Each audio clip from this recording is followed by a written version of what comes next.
Okay. Assalamu alaikum, students.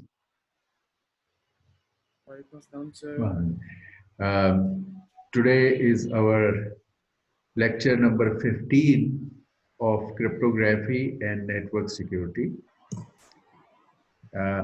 As far as attendance is concerned, आप chat part में अपना roll number और name लिख के in each session ज़रूर enter कीजिए ताकि आपकी attendance की count maintain रख सकें ये लोग, whoever are looking after that.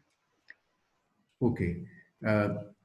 Before we start for the today's lecture, is there any questions from the previous material? In fact, this may be our last class before the midterm exam. So in fact, any question from any part, either in the any projects dealing projects or lectures dealing with the PDC or cryptography and network security, about the project, about the contents, if you have any questions. Okay, you are fine with it. All right. Before we start, there was one observation during our last evaluation of the PDC thing, which was a kind of, one should say, common mistake. जो मैंने आपसे कहा था कि maybe I'll tell you in the lecture or other time. तो वो एक छोटा था, वो जो common तकरीबन सभी की वो mistake थी. We did not penalize you for that in that evaluation, but now you should know about it, correct it there. और वो मैं इसलिए डिस्कस कर रहा हूँ कि अब आपकी जो अगली असाइनमेंट है कन्वोल्यूशन वाली, it is very similar in that sense जो आपने स्मूथिंग क्या किया था, क्योंकि स्मूथिंग में भी एक्चुअली आप इफेक्टिवली स्मूथिंग ये है कि आपने जो 8 वे स्मूथिंग थी कि आप एक टेम्पलेट या मास्क इस्तेमाल कर रहे हो जिसमें हर उसमें वेट 1 है, दैट इज स्मूथिंग. अगर हम इसको 2D कन्वोल्यूशन से देखें या 2D या 1D कन्वोल्यूशन भी देखें तो स्मूथिंग इज कि आपका जो ये मास के वेट्स हैं, अगर आप if you put those weights as one, ये मास में अगर आप ये सारे वेट्स वन कर दें तो इस केस में भी, और जो आप दूसरा कर रहे थे ये वाला 8 वे स्मूथिंग, स्पेशली 8 वे स्मूथिंग में आपका ये मास था जिसमें आपके सारे वेट्स इन ऑल डायरेक्शन आप 3/3 का ले रहे हैं. यहाँ पर आप कैलकुलेट कर रहे थे इसके तमाम नेबर्स को, आप टर्म्स को इंक्लूड कर रहे थे. तो 1 रखने का मतलब है कि आपकी ये सारी टर्म्स ऐड हो रही हैं उसमें. तो ये उसी की एक 8 वे स्मूथिंग में ये है. अगर 4 वे स्मूथिंग होता तो यहाँ 1 1 और 1 1 इस जगह होता और इन जगहों पे 0 0 होते. तो 8 वे स्मूथिंग में हर जगह 1 होगा. तो 2D कन्वोल्यूशन भी एक किस्म की एक बहुत ही जनरलाइज्ड फॉर्म है कि जिसमें smoothing can be one example जिसमें वेट्स 1 है. Otherwise this is mass which can have any combination of values जिनसे आप वेटेड सम निकालते हैं. अपनी इस वैल्यू को इससे मल्टीप्लाई करते हैं. This multiplication thing is not always 1, तो आप इन्हें मल्टीप्लाई करके ऐड करते हैं, डॉट प्रोडक्ट लेते हैं. तो जो प्रॉब्लम आपका स्मूथिंग में एक एरर दे रहा था, जो वही फिर आपको इधर भी बॉदर कर सकता है। इसलिए मैं वो स्मूथिंग वाले पॉइंट को भी आपका हाईलाइट कर रहा हूँ, आप वहां पर भी करेक्शन कर सकते हैं और फिर यहाँ भी ख्याल रखेंगे जब इसको आप इम्प्लीमेंट कर रहे हैं।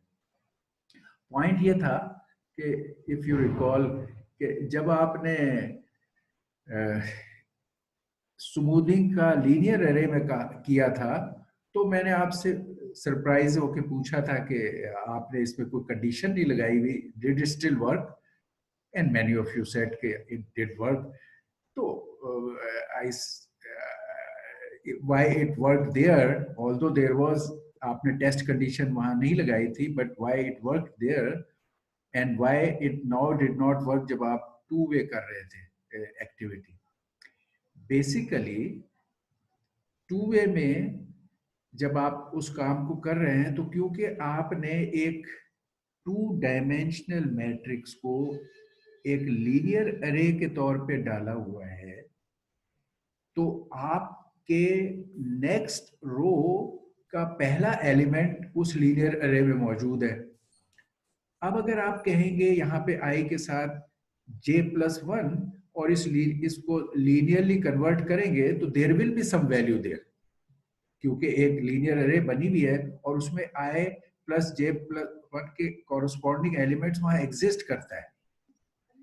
इसी तरह i j-1 पर भी एलिमेंट एग्जिस्ट करता है इन लोकेशंस पे भी, क्योंकि आपका डाटा एज ए लीनियर है। अगर आप इस पे कंडीशन नहीं लगा रहे, तो ये डाटा वहां से ले रहा है और आपको रॉन्ग रिजल्ट्स दे रहा है। आपको इसमें स्मूथिंग में ये करना था कि ईच टर्म जो भी आपकी i j+1 या i j-1 या i-1j या i+1j या इसी तरह यहाँ की भी टर्म्स, इसको ऐड करने से पहले आपने एक कंडीशन अप्लाई करनी थी। इफ कंडीशन क्या है कि आपके वैल्यू इस केस में जब अगर ये टर्म ऐड करनी है, तो you have to make sure कि आपका j-1 विद इन रेंज है, यानी 0 से बड़ा है आपका।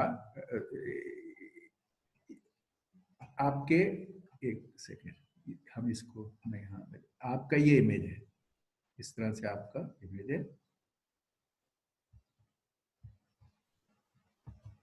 ओके, ये यहाँ इधर आपका इमेज है।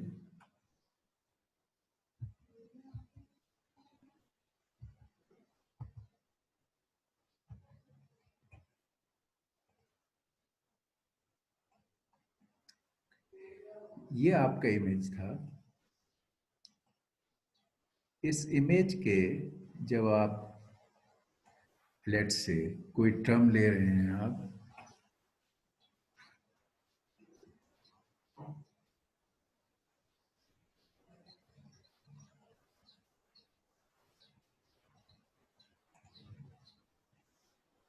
ओके, इस इमेज के लिए आप जब इस जगह को ये वाली टर्म के ले रहे थे यहाँ पर, तो इसके नेबर में ये चीज आ रही है, एक चीज इधर आ रही है, एक चीज ऊपर जा रही है और एक चीज यहां से नीचे है। और ऐसा ही केस यहाँ इस एंड पर होगा, इस एंड पर होगा, इस एंड पर होगा। तो आप हर दफा आप इस टर्म को चेक करोगे कि इसका जो ये पैरामीटर है, फर्ज करो जब आप ये वाली टर्म ले रहे हो ये, तो ये टर्म से इस एंड से बाहर निकलने का इम्कान है। लेट्स से ये इधर जाएगी, इधर बाहर निकलेगी। जब आप ये टर्म ले रहे हो ऊपर वाली, तो ये इस तरफ से बाहर निकलने का इम्कान है। इसी तरह ये इधर, और ये जो बाहर इधर ले रहे हैं ये इस साइड पे बाहर निकलेगा, ये j+1 वाला। तो हर टर्म जब आपने ऐड करनी है, फर्स्ट करो ये टर्म जब आप ऐड करने लगे हैं, या ये टर्म ऐड करने लगे हैं, या ये टर्म ऐड करने लगे हैं, हर टर्म को ऐड करने से पहले आपने ये कंडीशन यहां चेक करनी है कि इज इट विद इन ये रेंज जो आपकी है। फर्स्ट करो हॉरिजेंटल के लिए रेंज इधर वाली साइड की आपकी से ये n है, तो is it between 0 greater than 0 and less than n। अगर आप कोई इस साइड का i यूज हो रहा है, तो आपका i greater than 0 and less than m, first को ये साइड m है, लेस देन m, तो i आपका इस रेंज में होना चाहिए आपका। इनफैक्ट नॉट i तो आपने पहले ही कोई इमेज यहां लिया हुआ है, एनी टर्म जो कि i+1 है वो इस मैक्सिमम रेंज से ज्यादा नहीं जानी चाहिए। i-1 जो है वो 0 से नीचे नहीं जाना चाहिए, ये n से ज्यादा नहीं जाना चाहिए। इसी तरह j-1 0 से नीचे नहीं जाना चाहिए, j+1 मैक्सिमम n अगर है हॉरिजॉन्टल उससे ज्यादा नहीं जाना चाहिए। तो आप हर टर्म ऐड करने से पहले उसके कॉरस्पॉन्डिंग ये वाली कंडीशन पहले चेक करोगे कि is it getting beyond the range. अगर वो बियॉन्ड रेंज है तो वो ऐड नहीं होगा, और फिर आप वो एडिशन करोगे। हर टर्म के लिए आपको टेस्ट करना पड़ेगा बिफोर एडिंग, फिर आपका वो जो एरर हो रहा था एजेस पे स्मूथिंग में वो ठीक हो जाएगा। You can try that and you will find it. अब why I am telling you this कि अब ये जो कन्वोल्यूशन वाला आप कर रहे हो, कन्वोल्यूशन वाले में भी ये इशू है कि जब आप यहाँ पर पहले मैंने 1D कन्वोल्यूशन में ये जो एक कंडीशन यहाँ हम आपको हमेशा देते हैं और इसको डिस्कस भी करते हैं, शायद इसको हम इंपॉर्टेंस मैनी टाइम्स नहीं दे रहे होते, इट इज वेरी इंपॉर्टेंट। पहले ये लीनियर कन्वोल्यूशन 1D कन्वोल्यूशन में अमकान क्या है कि आपके आई जो है वो यहाँ से लेकर और यहाँ तक आपके आई है, इसके के n-1 तक, ठीक है। तो ये आई है। अब हर दफा जब ये मास्क रखोगे, मैंने लास्ट टाइम डिस्कशन में भी कहा था, मास्क जब एंड्स पे रखा जाएगा तो वो बाहर निकलेगा, और जब वो बाहर निकलेगा तो वहां पर आपको ये अस्यूम करना है कि वो 0 है, और अब आपने ये एडिशन नहीं करनी। अगर i+k, यहां हमने कंडीशन रखी थी लेस देन इमेज विड्थ है, यानी अगर ये n था तो लेस देन n है, साइज के अंदर अंदर है, तब हम ये एडिशन करेंगे। अगर ये इससे बाहर है, i+k इज बियॉन्ड, हमें ये एडिशन नहीं करनी। तो ये कंडीशन इंपॉर्टेंट है। ये असल में लीनियर के केस में इस कंडीशन का मालूम इसलिए नहीं हो रहा कि वो जब वो उससे बाहर होता है तो वो वहां डिफॉल्ट से 0 ले रहा था, आपके अरे के केस में बाय डिफॉल्ट वो वहां पे जब रेंज से बाहर जा रहा था तो उसको वो 0 ले रहा था। लेकिन अब जब आपने 2D में किया तो वो फिर रेंज से बाहर वैल्यूज थी, तो उसने वो वैल्यू पिक कर ली और आपको एरर दे दिया। तो अब जब यही 1D वाले को आप, मैंने बताया आपको डिस्कशन में कि जब आप 2D वाला बनाओगे इसको, तो ये यहाँ ये अब 2 लूप्स होंगे k और l के लिए। तो अब आपकी यहाँ की कंडीशन ये इंश्योर करेगी कि आपका i+k भी रेंज के अंदर होना चाहिए और j+k भी रेंज के अंदर होना चाहिए। व्हाट यू विल पुट कि अगर any one of them, either i+k और j+l, any one of them gets beyond the maximum value, then this addition, ये जो प्रोसेस है, it should not take place। यानी अब हमारी केस इसमें क्या बन रहा है, ये हम यहाँ ओके यहाँ डायग्राम से बना लेते हैं। ये इस केस में क्या, अगर आपका इमेज ये था, ये आपका इमेज, और ये आप इसमें मास्क मुख्तलिफ टाइमों पर प्लेस कर रहे हो, इसमें मास्क प्लेस करोगे, ये मास्क बाकी जब ये मास्क यहाँ प्लेस है तो everything will be with in range, ठीक है ना। ये आपका आई जे होता है जहां मास्क रखते हैं, आप आई जे, ठीक है। और उसके साथ ये आगे इस तरफ हम के ले रहे हैं, इस मास्क के जब कैलकुलेशन कर रहे हैं, ये लूप के का ये के ले रहे हैं, और इस तरफ हम एल ले रहे हैं, ये साइड एल है, तो ये i+k है, ये वाली साइड i+k, और ये वाली j+l, ये वाली साइड, ठीक है। यानी ij से आप k पॉइंटर से इधर जा रहे हो, l पॉइंटर से इधर जा रहे हो, और इन पूरी टर्म्स को डॉट प्रोडक्ट ले रहे हो, ये काम हम कर रहे हैं। तो जब ये बीच में है तो आपको कोई एरर नहीं मिलेगी, लेकिन जब ये लेट से इस जगह आ जाएगा, से बाहर निकलेगा ये मास्क, अब आपको ये देखना है कि आपकी ये सारी टर्म्स, ये वाली टर्म जो है, ये टर्म, ये टर्म, ये टर्म, अब ये एक्शन ये वाला नहीं होना चाहिए, ये अब ये एक्शन कैरी आउट ही नहीं होना चाहिए, क्योंकि अगर कैरी आउट हुआ तो वहां तो कोई वैल्यूज हैं। अब इस केस में क्योंकि आपने वो लीनियर करके डाली हुई, दे रहा वैल्यू, आप कहते हो ये एक्शन कैरी आउट ना हो अगर मैं, ये मेरा वैल्यू ऑफ i+j, ये मेरा i+ i प्लस के इस साइड पे या j प्लस एल इस साइड पे। If it is outside this range, j plus L is, अगर मेरा ये इमेज का साइज है मैक्सिमम, ओके हमने यहाँ लिया इमेज विड्थ, अगर j plus L is beyond image width or I plus k is beyond image width, then this should not take place. अगर any one of the things goes out, यहां पर अगर आपने यहां मास्क रखा है तो लेट्स से ये मास्क इस तरह बाहर निकलेगा, ओके तो अगर इनमें से कोई भी चीज बाहर निकल जाए इस रेंज से, या इस रेंज से बाहर निकल जाए या इस रेंज से बाहर निकल जाए, अगर ये वैल्यूज जो है ये, तो फिर हम कहेंगे this addition should not take place, क्योंकि इन लोकेशंस में वैल्यूज होंगी लीनियर की वजह से। जब आप लीनियराइज कर रहे होगे तो यहाँ वैल्यूज आपकी इसकी तो पड़ी भी होंगी, मगर आप कह रहे हो कि नहीं मेरे इमेज वाइज इन जोन्स में मेरा ये काम नहीं होना चाहिए, तो ये टर्म को इस्तेमाल करना कि आई प्लस के is less than image width and और j plus k, if any one of, if I plus k is greater than image width or j plus k is greater than image width, in that case this should not happen. ये condition आप लगाएंगे फिर आपका ये result सही आएंगे। यही condition आपने स्मूथिंग में हर टर्म के साथ लगानी है। यहाँ तो आपने k से ये लूप लिया हुआ है तो खाली i प्लस के और j प्लस एल से हो गया, वहां तो आपने डायरेक्ट टर्म्स यूज किए हैं, तो हर टर्म जो आपने ऐड करनी है उससे पहले आप कंडीशन लगाएंगे कि इस टर्म का ये i माइनस वन या j plus one is with in range, if it is with in range फिर आप वो एक्टिविटी करें, ठीक है, उससे स्मूथिंग भी ठीक हो जाएगा, 2D कन्वोल्यूशन भी ठीक हो जाएगा। This was a common mistake, बाकी many of you had done very well. बाकी चीजें आप सब लोगों ने जो जिन्होंने डेमोस्ट्रेट किया है वो काफी अच्छी की थी, more than my expectation, ठीक है, all right, any question about this? Okay, any question?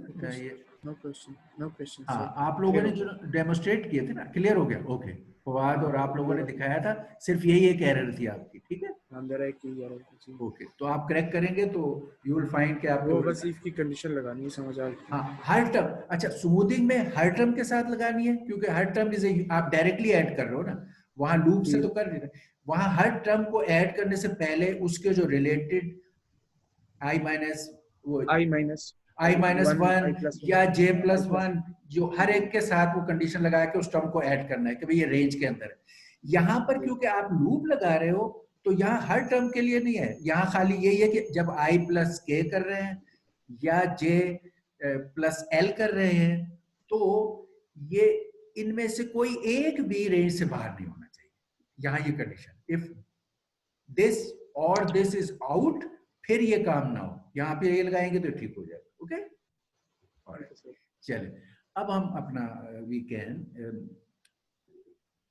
Continue with, okay this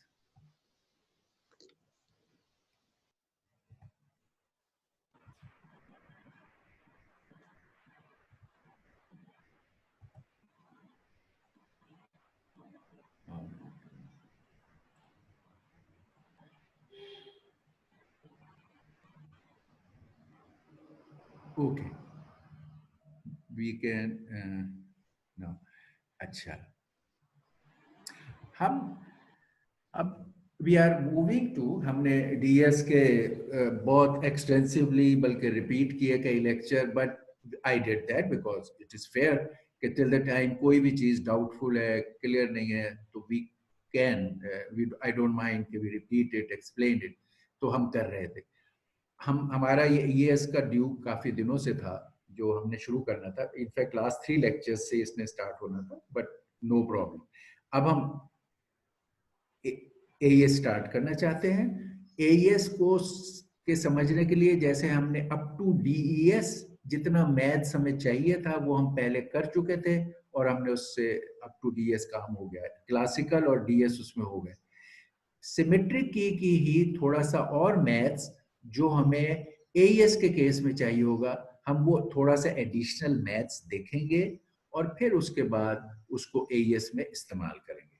और जैसे मैंने अप टू DES भी ये प्रॉमिस किया था कि जो मैथ्स हमने पढ़ा है वो हम विद इन दोज जो हमने क्लासिकल और DS के अंदर इस्तेमाल कर लिया and it is all used. इसी तरह ये भी हम फोकस करके एक चीज सीख रहे हैं जो AES में इस्तेमाल करेंगे, तो हम कोई एक्स्ट्रा मैथ्स नहीं करेंगे और ये सिंपल वो है। तो अब for the purpose of AES some more maths for the symmetry की क्रिप्टोग्राफी हम देखते हैं। उसमें एक हमेशा आप लोग मुख्तलिफ जगहों पे मैथ्स में आपने सुन लिया होगा group, ring, field, finite field. तो उसमें से जो ये कैटेगरी है फाइनाइट फील्ड वाली, इसको हम लर्न करके इस्तेमाल करेंगे AES की कंप्यूटेशन में। इसको इसके डिफाइन करने वाले के नाम पे इसको GF फील्ड भी कहते हैं। एक नाम इसका है फाइनाइट फील्ड और एक इसको GF भी कहते हैं, गर्लेस फील्ड और समथिंग, गर्लेस हिज नेम। तो इसको GF के नाम से भी कहते हैं और फिर उसके साथ 2 to the power n इस्तेमाल होता है। अभी मैं ये बताता हूँ कि हम ये 2 to the power n क्यों इस्तेमाल करते हैं और फाइनाइट फील्ड से क्या मुराद है, और फिर हम इसको सीखते हैं कि क्या है। अच्छा, बेसिकली हम इसको जो सीख रहे हैं वो इसलिए सीख रहे हैं कि अभी तक हमने इंटीजर मैथ्स के पॉइंट ऑफ व्यू से मैथमेटिक्स देखा और उसको एक्सटेंड किया टू दी मॉड अलजेब्रा। पहले इंटीजर अलजेब्रा देखा और इंटीजर अलजेब्रा को एक्सटेंड किया मॉड्यूलस पे, मॉड अलजेब्रा। ये अलजेब्रा हमने सीखा था और उसको इस्तेमाल कर लिया। अब हमारी जरूरत ये आ रही है कि इंटीजर्स की बजाय वी नीड टू डील, जो हमने अभी देखा DS में भी हमें जरूरत पड़ी कि बिट्स को एज ए वर्ड ट्रीट करना। अब हम क्योंकि ब्लॉक ऑफ बिट्स से आगे डील करना चाहते हैं, तो जब एज ए ब्लॉक बिट को as it is block of bits को अगर हमने हैंडल करना हो तो उसको कैसे करें। मतलब अभी तक तो हम ये कर रहे थे कि अगर बिट्स के अगेंस्ट आपको इंटीजर वैल्यू पता है तो आप इंटीजर का मैथ्स कंप्यूटेशन में इस्तेमाल करते थे और उसी को आपने मॉड से थोड़ा सा रिफाइन कर दिया था। ओके, तो अच्छा, अब हम कह रहे हैं कि नहीं, अब हमारे पास वर्ड्स हैं, we have now words, we have word.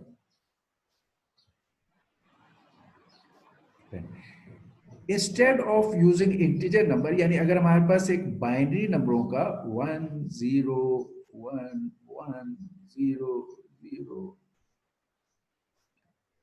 1 0, ये वर्ड है, बाइनरी बिट्स का एक वर्ड है। इसको अगर हम इसी शक्ल में मैनिपुलेट करना पड़े हमें अपने अलजेब्रिक पर्पसेस के लिए, फिर हम क्या करें। अभी तक हम ये कह रहे थे अच्छा भाई अगर ये बाइनरी वर्ड है, इसकी वैल्यू अगर इक्वल टू एन इंटीजर 375 बनती है या जो भी है 210 है सपोज, वी डोंट नो, तो हमने तो ये 210 जो इंटीजर वैल्यू है इसकी मैनिपुलेशन सीख ली और उसको मॉड अलजेब्रा से भी कर लिया और अपने काम किए। अब हमारी नीड ये आ रही है कि नहीं, अगर if we want to treat it as a block of bits and carry out its algebra, फिर हम कैसे हैंडल करें। उसके लिए हमें ये फाइनाइट फील्ड की जरूरत पड़ती है और इसको GF 2 to the power n इस सेंस में हम कहते हैं कि अगर n बिट का वर्ड है तो उसकी 2 to the power n possibilities exist करती हैं। जैसे हमें मालूम है कि अगर 4 बिट का वर्ड है, 4 बिट 1 2 4 बिट, तो इसके पॉसिबिलिटीज की तादाद ऑल जीरोस एक पॉसिबिलिटी, और फिर यहाँ पे 1, और इसी तरह चलते हुए आखिर में हम जाते हैं और एंड में ऑल वंस।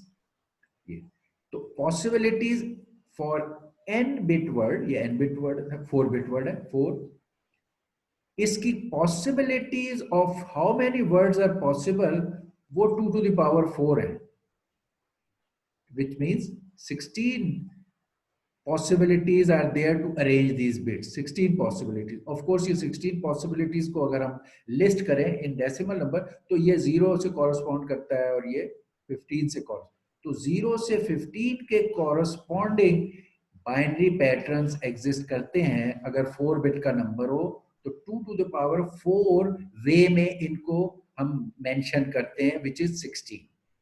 ओके, अगर 5 बिट्स का होगा तो 2 to 5, इस तरह अगर n बिट का नंबर है तो 2 to the power n वे में ये एक्सप्रेस किया जा सकता है। इसलिए यहाँ पर जब भी हम कुछ कहते हैं तो वर्ड के साइज को शो करने के लिए और पॉसिबिलिटीज को शो करने के लिए हम 2 to the power n कहते हैं इस फाइनाइट फील्ड के।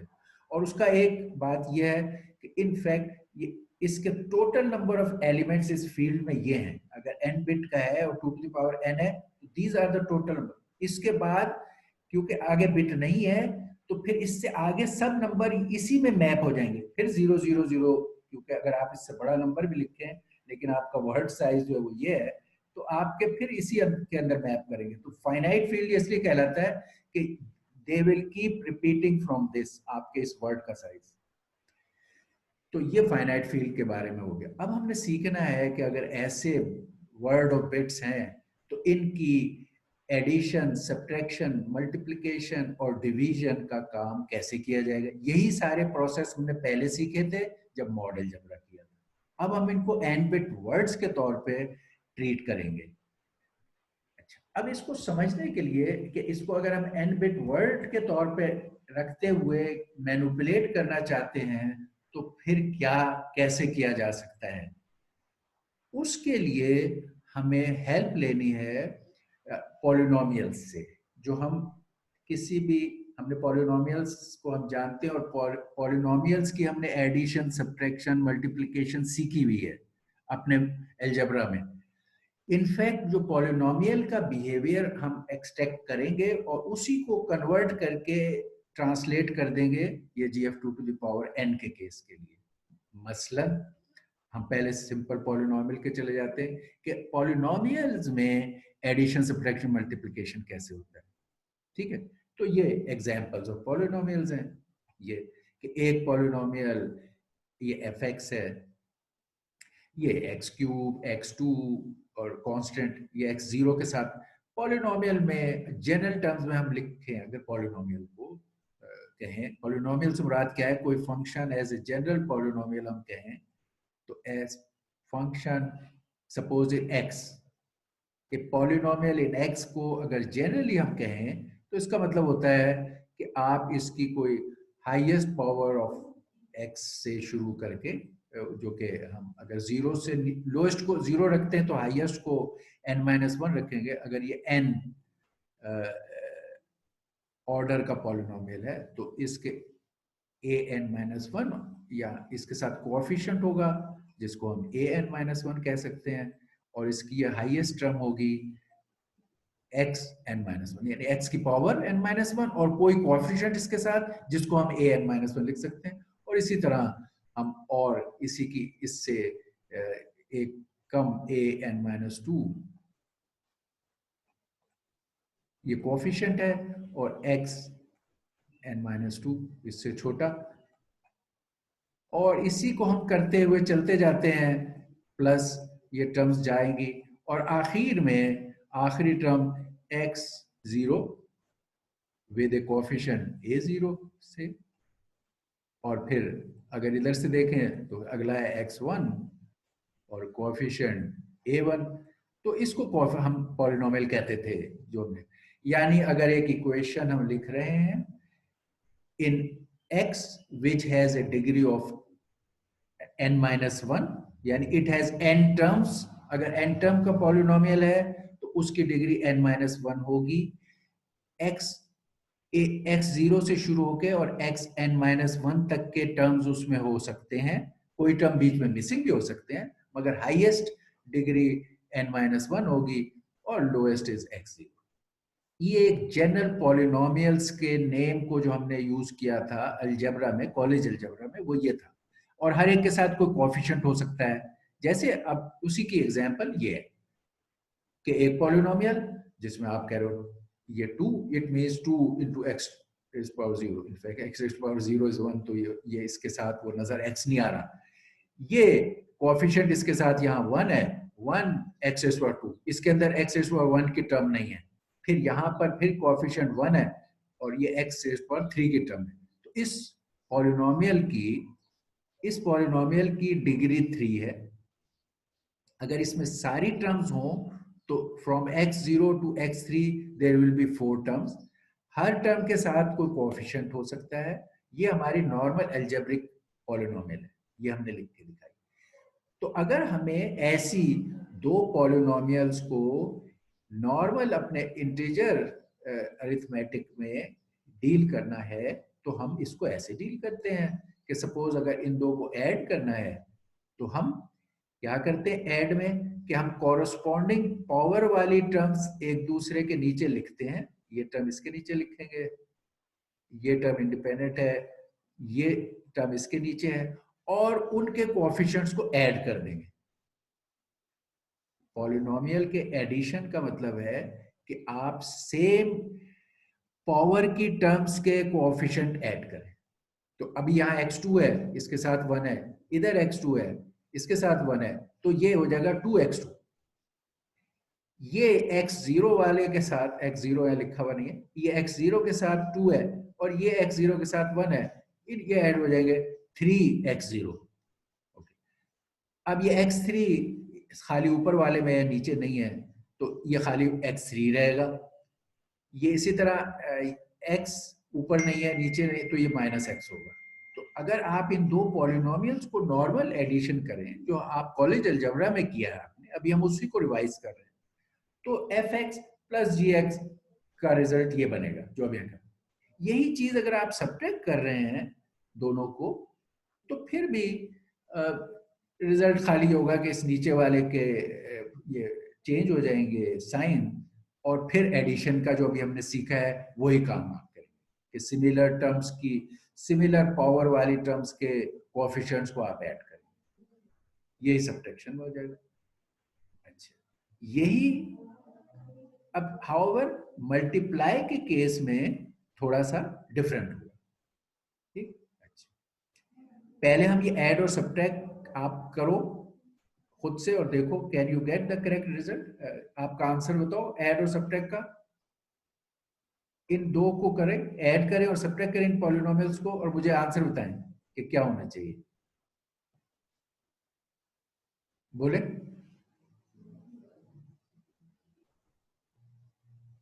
बोले somebody should speak out। Add से क्या आंसर है? Sir 3 square x cube plus 2x 2 square plus 2x square plus x square 2x square, ये 2x square minus x plus 3 plus, ठीक, और इसी तरह साइन चेंज करके सब्ट्रैक्शन का हो जाएगा। ठीक है, अब सर मेरा एक क्वेश्चन है सर। जी जी सर जब प्रोग्रामिंग में सर हम इस तरह x को ऐड करेंगे सर उधर मसला नहीं आएगा सर? अच्छा, अभी प्रोग्रामिंग के डिटेल पे भी जाएंगे। जी जी जी, क्योंकि हाँ सर क्योंकि प्रोग्रामिंग में x ई होता है या उसका जो एक हैट होता है, हैट फिर नंबर लिखते हैं, तो फिर उसके अंदर इस तरह होता है सर। वो उस पर आ जाएंगे। अभी चले उसको आप पहले अलजेब्रिकली इस चीज को समझ लें। ठीक है, ये थैंक यू। इससे हम आएंगे प्रोग्रामिंग पर, बिल्कुल आएंगे, मगर आप पहले इसको अलजेब्रिकली देख लीजिए जिससे आप फेमिलियर हैं। मैं पहले आपको वो अलजेब्रा ले रहा हूँ जिससे आप फेमिलियर हैं, आपने कैलकुलेट कर लिया फौरन। पहले इस अलजेब्रे को हम अपने वर्ड कैलकुलेशन की तरफ इस अलजेब्रे को शिफ्ट करेंगे।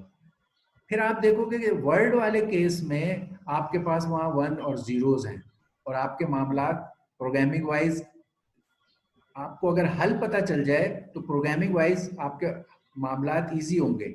और एक स्टेज पे हम इसको कंप्यूटर में करने की डिटेल में डिस्कस करेंगे। ठीक है, तो डोंट वरी, मगर पहले हम अलजेब्रे के लिए इसको समझ लें। तो ये आपने सही कैलकुलेट किया, ये सब्ट्रैक्शन में हो जाएगा। अब मल्टीप्लिकेशन, अब मल्टीप्लिकेशन में बता दो सब ओके। नेक्स्ट बता दें, x क्यूब, ठीक है, माइनस x कहाँ से आया सर? वो 2x क्यूब कट जाएगा ना सर?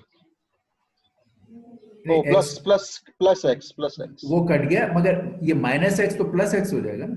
हाँ प्लस एक्स हो जाएगा उसमें। प्लस एक्स हो जाएगा, ओके ठीक है, और ये +1 प्लस वन, ठीक, सेम, मल्टीप्लिकेशन वाला जरा सा थोड़ा। हाँ सेम पावर वाली टर्म्स के कोएफिशिएंट्स को हम ऐड या सब्ट्रैक्ट करें, ये हमें रूल तय हुआ, इस केस में ये रूल है ओके। Okay sir. हम पहले सेम, हम वो टर्म्स लेते हैं जिनकी पावर सेम है और फिर उनके कोएफिशिएंट्स को मैनिपुलेट करते हैं, ऐड या सब्ट्रैक्ट करते हैं, ये काम करते हैं, बिहेवियर ये है।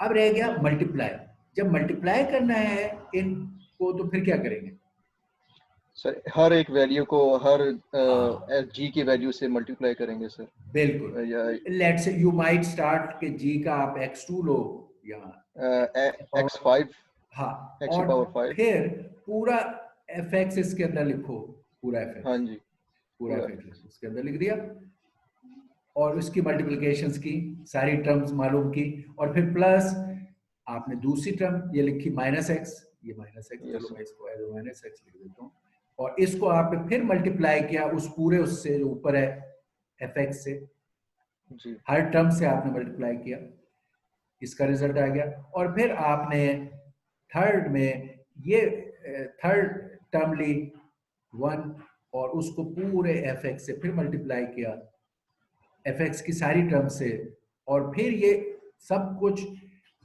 इस तरह लिख लिया एक लाइन में या एक जगह, ये सारे आ गए।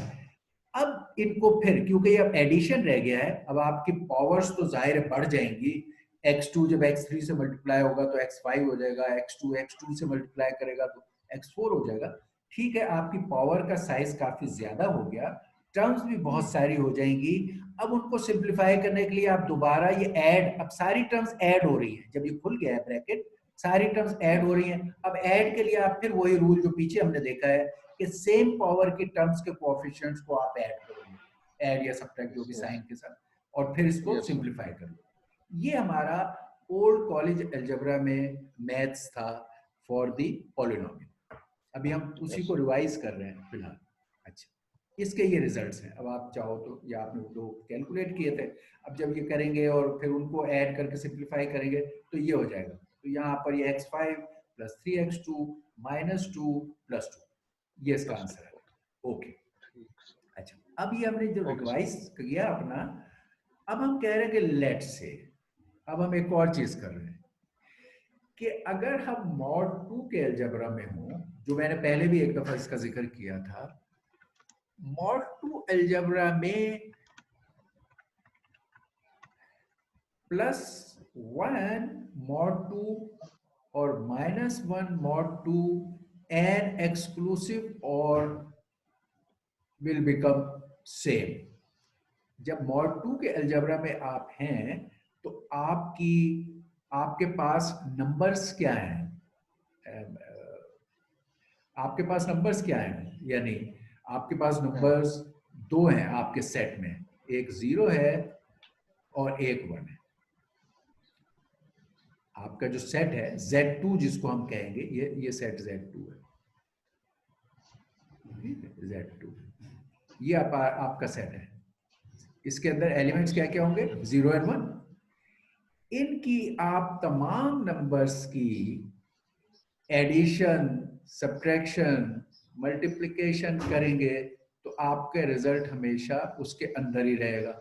मसलन आप देखें, ये set is closed under addition, 0 + 0, जिस तरह S और T निकालते थे, जिस तरह S और T सर, यस सर, नहीं S और T नहीं, ये हम ये कह रहे हैं कोई भी सेट जो होता है जिसको हम कहते हैं क्लोज्ड अंडर दैट ऑपरेशन, कोई भी सेट जो होता है कि आप इसके एलिमेंट्स को मैनिपुलेट करें, ऐड सब्ट्रैक्ट मल्टीप्लाई करें और रिजल्ट उसके अंदर ही रहे, तो हम कहते हैं the set is closed under these operation. हम अभी वो बात, तो अब हम कह रहे हैं कि अगर इसके तमाम एलिमेंट्स की हम एडिशंस के काम करें तो 0 + 0 से 0 होगा, 0 1 1 0 + 1 से 1 होगा, इसके अंदर ही है।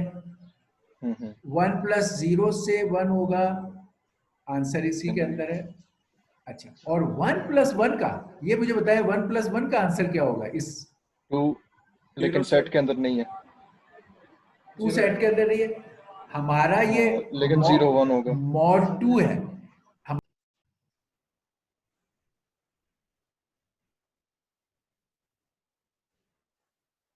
अच्छा, वी वर हियर। हम इसमें ये 1+1 करेंगे तो क्योंकि mod 2 अलजेब्रा से हम डील कर रहे हैं तो इसका आंसर भी सेट में है। Hello, yes sir. 2 जो है हम कह रहे थे it is out of it, it is not, क्योंकि 2 mod 2 2 mod 2 mod 2 का अलजेब्रा है ना, 2 mod 2 is again 0 and 0 is there in the set, so yes 1 0। very good। अब यही तो एडिशन के लिए it is closed under this operation, ठीक है, ओके। अब हम अगर सब्ट्रैक्ट करें, सब्ट्रैक्शन वाइज करें, तो हमारा आंसर अगर लेट्स से 0 0 से सब्ट्रैक्ट होकर 0 हो जाएगा, 0 और 1 से सब्ट्रैक्ट होके आंसर आएगा -1 -1। Is it under the set, in this set? अगर हम ये सब्ट्रैक्ट कर रहे हैं और यहां आ गया आपका -1, is it closed under this set of mod 2? Yes, -1 mod 2 क्या है? What is -1 mod 2?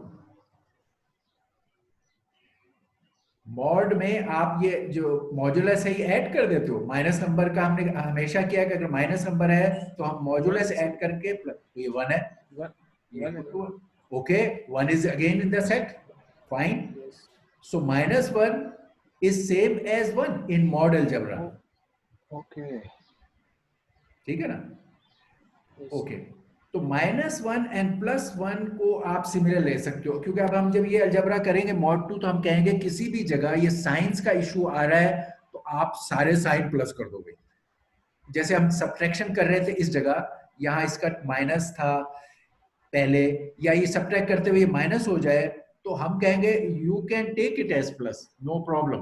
mod algebra में -1 या +1 are same in mod 2। mod 2 से ये भी 1 बन जाता है, ये भी 1 है। तो ऐड और सब्ट्रैक्ट अगर आप mod 2 में कर रहे हैं, एक तो mod 2 में आपके कोएफिशिएंट्स जो होंगे इसके वो 1 या 0 होंगे, जैसे मैंने अभी कहा ये mod 2 के। तो आपकी पॉलिनोमियल्स अगर mod 2 के हिसाब से हो रही हैं तो एक तो इनके सारे कोएफिशिएंट्स 1 या 0 ही होंगे, उसके अलावा नहीं हो सकते। दूसरी बात यह है इट डजंट मैटर कि आप ऐड कर रहे हो या सब्ट्रैक्ट कर रहे हो, क्योंकि साइन अगर चेंज होता है तो हमें +1 या -1 से फर्क नहीं पड़ता, तो इट रिमेन्स द सेम। यही बात ऐड और सब्ट्रैक्ट की जो हमने mod 2 में बिहेवियर देखा, the same thing is exclusive or. Exclusive और भी यही है कि आप 0 0 का एक्सक्लूसिव आप ले 0, 0 और 1 का एक्सक्लूसिव ले 1, 1 और 0 का एक्सक्लूसिव ले 1, और 1 और 1 का एक्सक्लूसिव ले तो 0। ये अभी हमने जो कैलकुलेशन से mod 2 में चीजें निकाली, यही काम जब आप बाइनरी में काम कर रहे हो तो it is like taking the exclusive or, okay. तो हमें एक बात ये पता चली कि जब हमें अगर हम मॉड्यूलस 2 के अलजेब्रा में काम कर रहे हैं तो हम एक्सक्लूसिव और इस्तेमाल कर सकते हैं। We simply use the exclusive or. कहीं टर्म्स को ऐड या सब्ट्रैक्ट करना है तो we take the exclusive or of those binary bits, okay. अब हम कहते हैं okay here are the two polynomials और इसके कोएफिशिएंट्स, क्योंकि mod 2 अलजेब्रा की पॉलिनोमियल्स है तो इनके कोएफिशिएंट या 0 होंगे या 1। अगर 0 होगा तो वो टर्म वैनिश हो जाएगी, और अगर 1 होगा तो वो टर्म एग्जिस्ट कर रही होगी हमेशा। यहाँ 1 है तो हम वो 1 लिखते नहीं है, तो आप देखोगे कि यहाँ इसमें कोएफिशिएंट लिखे हुए आपको नजर ही नहीं आएंगे, सिवाय इसके कि यहाँ ये 1 लिखा है, क्योंकि इसको आप x1 इट वाज 1 x0, तो आपने इसको 1 लिखा हुआ है, क्योंकि x0 is 1 तो आप उसको नहीं लिखते। लेकिन हर एक के साथ कोएफिशिएंट या 1 है या 0। अगर 0 है तो वो टर्म नहीं है यहाँ पे लिखी हुई, और अगर 1 है तो वो लिखी हुई है। अगर इनके एडिशन सब्ट्रैक्शन आपको करने हो तो आप सिमिलर पावर की टर्म्स में कोएफिशिएंट जो हैं उनका एक्सक्लूसिव और ले सकते हो। क्योंकि अगर आप एक्सक्लूसिव और लो या नॉर्मल एडिशन सब्ट्रैक्शन करो तब भी रिजल्ट वही आएगा। इसलिए हमने कहा यार आसान काम क्या है, एक्सक्लूसिव और ले। अब आप बताइए इस कोएफिशिएंट अलजेब्रा मैथ 2 में, मॉड 2 में इन्हें आप ऐड करें, fx और gx को ऐड कीजिए और मुझे आंसर बताइए। आप मॉड 2 के अलजेब्रा में आप कर रहे हैं काम, बताएं आंसर।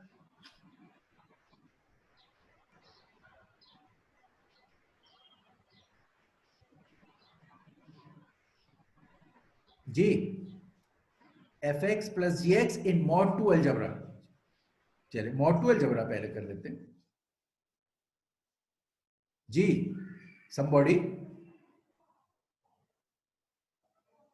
क्यों भाई, who will tell them? Sir इन दोनों का मॉड निकालना है। हमने ये दो पॉलिनोमियल जिस तरह पहले ऐड की थी अब ऐड अच्छा कर उसी रहे तरह हैं, ऐड करना है। लेकिन अब हमारा algebra is A mod 2 algebra. हम जैसे पहले हमने मॉड इंटीजर नंबरों में मॉड तो सीखा हुआ है ना, अब हम मॉड 2 के अलजेब्रा में यहाँ यानी इनके साथ मॉड 2 मॉड 2 मॉड 2, ये मॉड 2 के अलजेब्रा में वही पॉलिनोमियल एडिशन आपने करनी, यानी ये टर्म तो ये चीज भी sir I have a question sir. जी जी सर अगर ये जिस तरह भी मुझे नजर आ रहा है कि ये 2x होगा तो यहाँ पे क्या 1x लिखेंगे इसकी जगह? हाँ बस गुड क्वेश्चन। लेट्स से ये क्योंकि अब आप ऐड करेंगे तो क्या आंसर आएगा, पहले पहले लेवल पे आपका आंसर आएगा x3 plus x3 plus 2x2 plus 2x2 2x2 आपने फर्स्ट करें ब्लाइंडली ये लिख लिया प्लस x प्लस 1 आपने जब ऐड किया नॉर्मल अलजेब्रा से तो ये आंसर आया। अब क्योंकि आपके साथ यहाँ ये कोएफिशिएंट्स के लिए हम कह रहे हैं मॉड 2 का अलजेब्रा में इस्तेमाल करें, मॉड 2 यहाँ बाहर लिखा हुआ है मॉड कोएफिशिएंट्स के लिए खाली, तो कोएफिशिएंट्स के लिए अगर आप इस पे मॉड 2 लगाएं तो ये तो यही रहेगा, ठीक है। इस पे मॉड 2 लगाएं तो 2 मॉड 2 इज 0, ये 0 हो जाएगा और ये टर्म उड़ जाएगी, नहीं लिखी जाएगी। इस 2 को, ये जो 2 आंसर आपका आया है 2 mod 2, हम इसके ऊपर mod 2 mod 2 is 0, तो this term will not be there. ये 1 है, 1 mod 2 ये रहेगी, ये 1 है, ओके 1 mod 2 ये भी रहेगी, तो आपका इस केस में आंसर होगा x3 plus x plus 1। Do you see that? Yes sir. Okay, अब Yes, sir, दूसरे I see that. अब सब्ट्रैक्ट का बताइए। सब्ट्रैक्शन अगर आप मॉड 2 में, हम मॉड 2 अलजेब्रा है और इन दो को सब्ट्रैक्ट कर रहे हैं जैसे पहले किया था। सर सेम होगा सर, क्योंकि आपने बताया कि 1 -1 आएगा तो वो 1 ही होता है। चलो हम पहले उन स्टेप से गुजर जाते हैं, मैंने बताया है, अब हम उसको देखते हैं कि ऐसे ही हो रहा है। पहले हम माइनस लेते, बताइए माइनस नॉर्मल अलजेब्रा में करेंगे तो क्या आएगा आपका answer? Okay sir, x cube x square 2x square, sorry x नहीं आएगा सर। हाँ ये 1x स्क्वायर है, इसका साइन, Confusing है इस नहीं नहीं इसका साइन माइनस हो गया, अभी हम नॉर्मल अलजेब्रा कर रहे हैं ना। अच्छा नॉर्मल, सही। तो x2 और ये माइनस x2 ये कैंसिल हो गए, हाँ जी तो कैंसिल हो गए। अच्छा यहाँ माइनस साइन की वजह से जब आपने कैलकुलेशन की तो आपकी ये टर्म गायब हुई। अब आप देखिए कि जब आपने इन्हें ऐड किया था तब भी रिजल्ट यही बना था 0x2, और अब आपने सब्ट्रैक्ट किया है तब भी रिजल्ट वही बना 0x2, ठीक है ना? ऐसे ही हो रहा है। Do you see that? Yes sir. अच्छा yes sir, I see that. Okay, तो अब ये माइनस ये हो जाएगा माइनस एक्स, हम नॉर्मल मैथमेटिक्स माइनस एक्स और माइनस 1 और माइनस प्लस -1। अब ये एक तो इसमें से ये टर्म तो हमारे नॉर्मल कैलकुलेशन में गायब हो गए, अब ये और ये मुख्तलिफ हैं। लेकिन जैसा हमें मालूम है कि अगर आप यहाँ -1 का mod 2 लें तो +1 हो जाता है, तो ये फिर ये चीज बन जाएगी x3 प्लस x, और फिर इसका mod 2 लें तो ये भी प्लस हो जाएगा +1। तो हमने ये देखा कि अगर ये mod 2 के अलजेब्रा में कोएफिशिएंट्स को आप ट्रीट करो तो whether you add them these terms और you subtract them, आपका आंसर एक ही रहता है। ये इसलिए मैंने बताया था ये वाली बात, प्लस या माइनस क्योंकि एक है तो ऐड या सब्ट्रैक्ट करने से आपका रिजल्ट एक ही रहेगा। तो हम नॉर्मली क्या करो, हम हमेशा सोचते हैं क्या, चलो लेट्स ऐड, अगर सब्ट्रैक्ट भी करना था, ठीक है ना, हम इसको माइनस की जगह यहाँ प्लस समझते हुए भी इस काम को करेंगे तो रिजल्ट वही रहेगा। ओके ओके अच्छा, सर। अब दूसरी बात जो सबसे सिंपल है, अगर मैं कहूं कि मैं इसको सॉल्व करने के लिए एक्सक्लूसिव और करूंगा, कोएफिशिएंट को एक्सक्लूसिव और करूंगा, फिर मैं देखता हूं इसका क्या आंसर है। अब बताइए, x3 के कोएफिशिएंट यहाँ 1 है और इस तरह यहां पे x3 का कोएफिशिएंट 0 है, ऐसे ही है ना, इसमें x3 की टर्म नहीं है, इसका मतलब x3 का कोएफिशिएंट 0 है। ओके और यहां पर x3 की टर्म है तो इसमें x3 का कोएफिशिएंट 1 है। ठीक हो गया। आप अभी इन दोनों को ऐड करते थे, बेसिकली 1 और 0 को ऐड कर रहे थे, तो आप कह रहे थे ना 1x3। अब हम कह रहे हैं 1 और 0 का एक्सक्लूसिव और ले लें, तो 1 और 0 का एक्सक्लूसिव और भी 1 होगा, तो आप एक्सक्लूसिव और की वजह से लिख रहे हो 1x3, एक्सक्लूसिव और लिया। अब आप x2 की टर्म्स का एक्सक्लूसिव और लें, ये x2 है, इसके साथ 1 है, ये x2 है, इसके साथ भी 1 है, तो आप इस 1 और 1 का एक्सक्लूसिव और लें 0, तो ये टर्म 0x2 हो गई, 0x2। ओके, टर्म गायब हो गई, एक्सक्लूसिव और की वजह से गायब हुई। अच्छा, अब आप x में, यहां पर x का 0 है कोएफिशिएंट, यहाँ x का 1 है, तो 0 और 1 का एक्सक्लूसिव और 1, ओके 1x। अच्छा, अब इसमें x0 का कोएफिशिएंट 1 है, यहाँ x0 का कोएफिशिएंट 0 है, तो 0 और 1 1, 1x0। ठीक है, ये मैंने अब एक्सक्लूसिव और से इन दोनों को सॉल्व किया। अगर इसको हम देखें तो ये भी वही है, ये पहला x3 है, ओके, दूसरा 0x2 है तो गायब हो गया, नहीं है, तीसरा 1x का मतलब है x, और नेक्स्ट 1x0 का मतलब है 1, x क्योंकि x0 1 होता है। तो आपने देखा ये भी आंसर वही है, ये भी आंसर वही है, ये भी और ये भी। तो अगर मॉड 2 में या बाइनरी कोएफिशिएंट्स के साथ हम एडिशन सब्ट्रैक्शन का काम कर रहे हों तो हम इजीली एक्सक्लूसिव और लेकर उसको सॉल्व कर सकते हैं। तो सर ये हर उसके साथ चल जाएगा सर, ये अगर हम एक्सक्लूसिव हर वैल्यू x की वैल्यू या तमाम बाइनरी कोएफिशिएंट्स वाली पॉलिनोमियल्स को ऐड सब्ट्रैक्ट करने के लिए कोएफिशिएंट्स का हम एक्सक्लूसिव और लें, it will be true for all cases. हमने प्रूव कर लिया ना, हमने बाय मैथमेटिक्स इस बात को प्रूव किया, दिखा रहे हैं, है ना। तो अब ये हमारे पास एक आसान हल आ गया। इसको जब बाद में हम आएंगे, हम देखेंगे कि ये polynomials can be represented by binary numbers, और फिर यहाँ एक्सक्लूसिव और से काम हो जाएगा, बाद में हम इस पे आएंगे। ठीक हो गया ये काम यहाँ। अब सिर्फ रह गया पॉलिनोमियल की मल्टीप्लिकेशन। अगर ये मॉड 2 में आप कोएफिशिएंट्स को डील करें तो फिर मल्टीप्लिकेशन के वक्त काम क्या होगा। मल्टीप्लिकेशन में आप देखें,